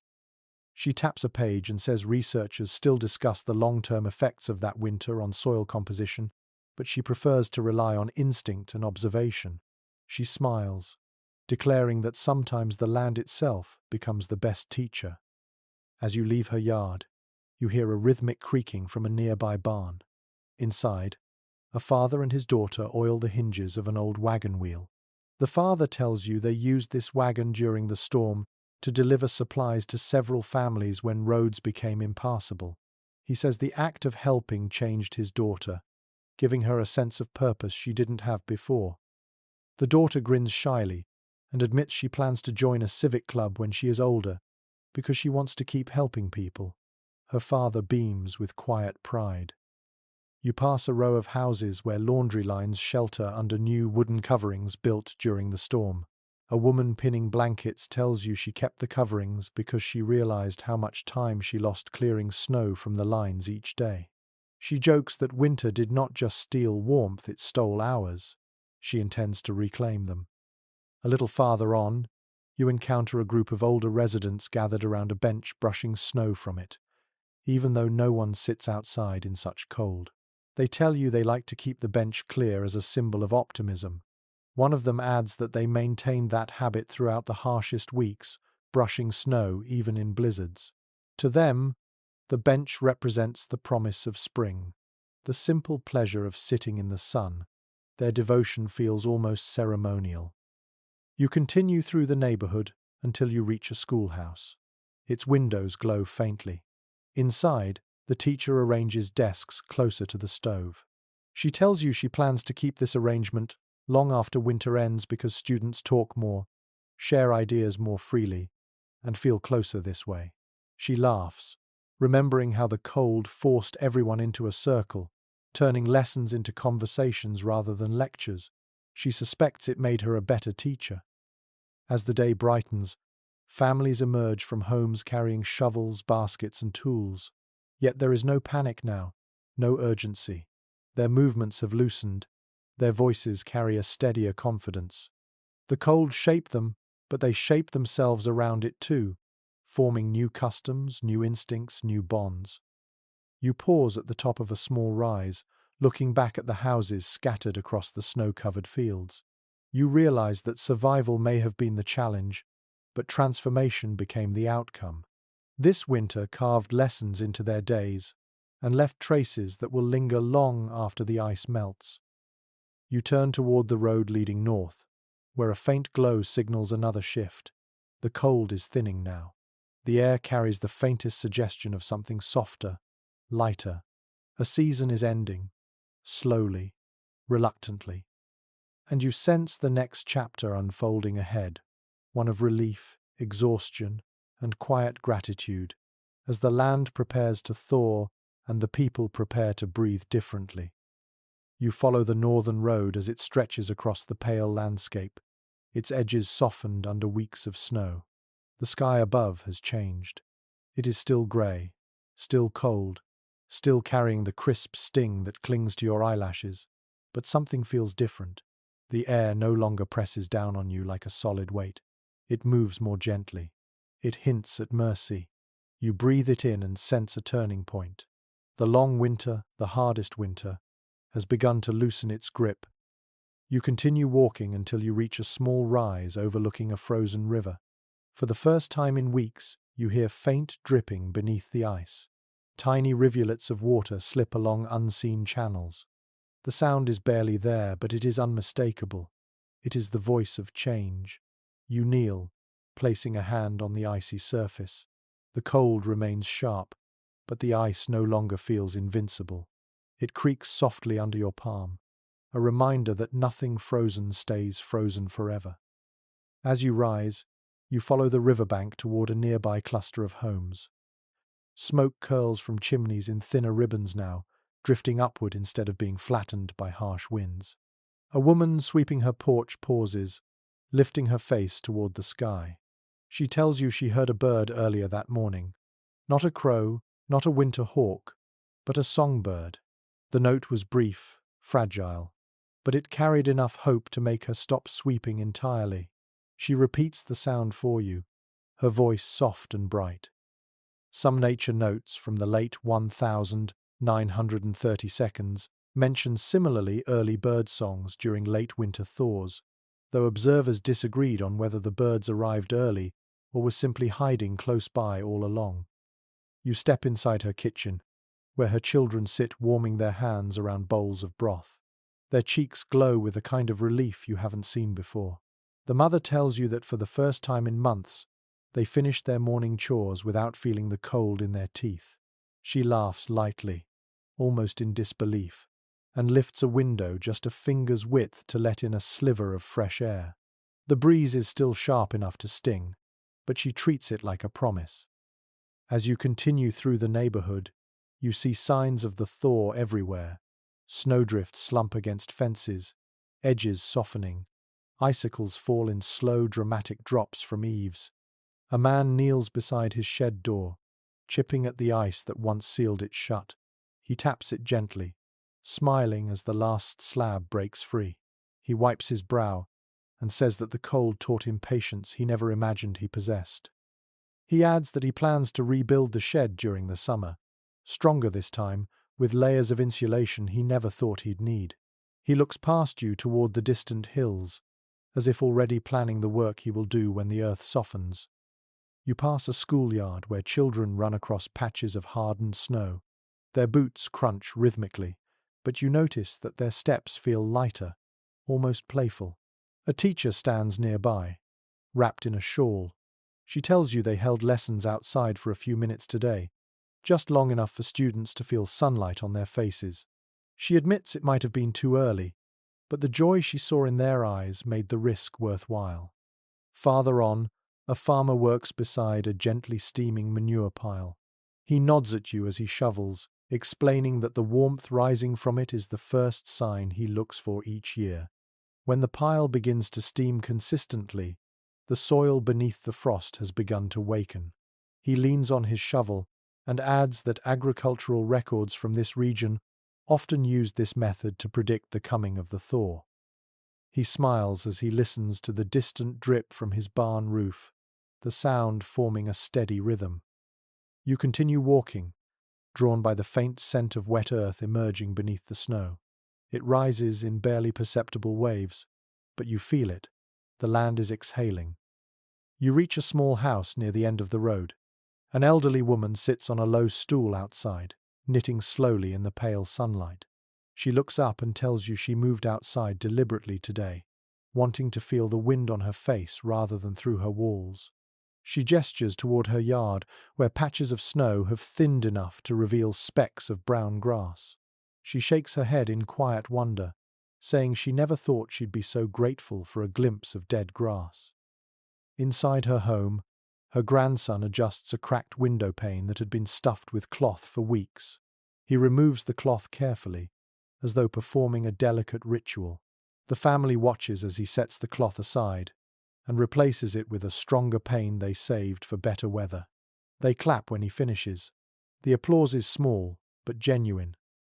As you continue along the road, you encounter a man repairing his fence. The wood creaks under his hands as he tests each plank. He tells you he lost half of it to the weight of the drifting snow.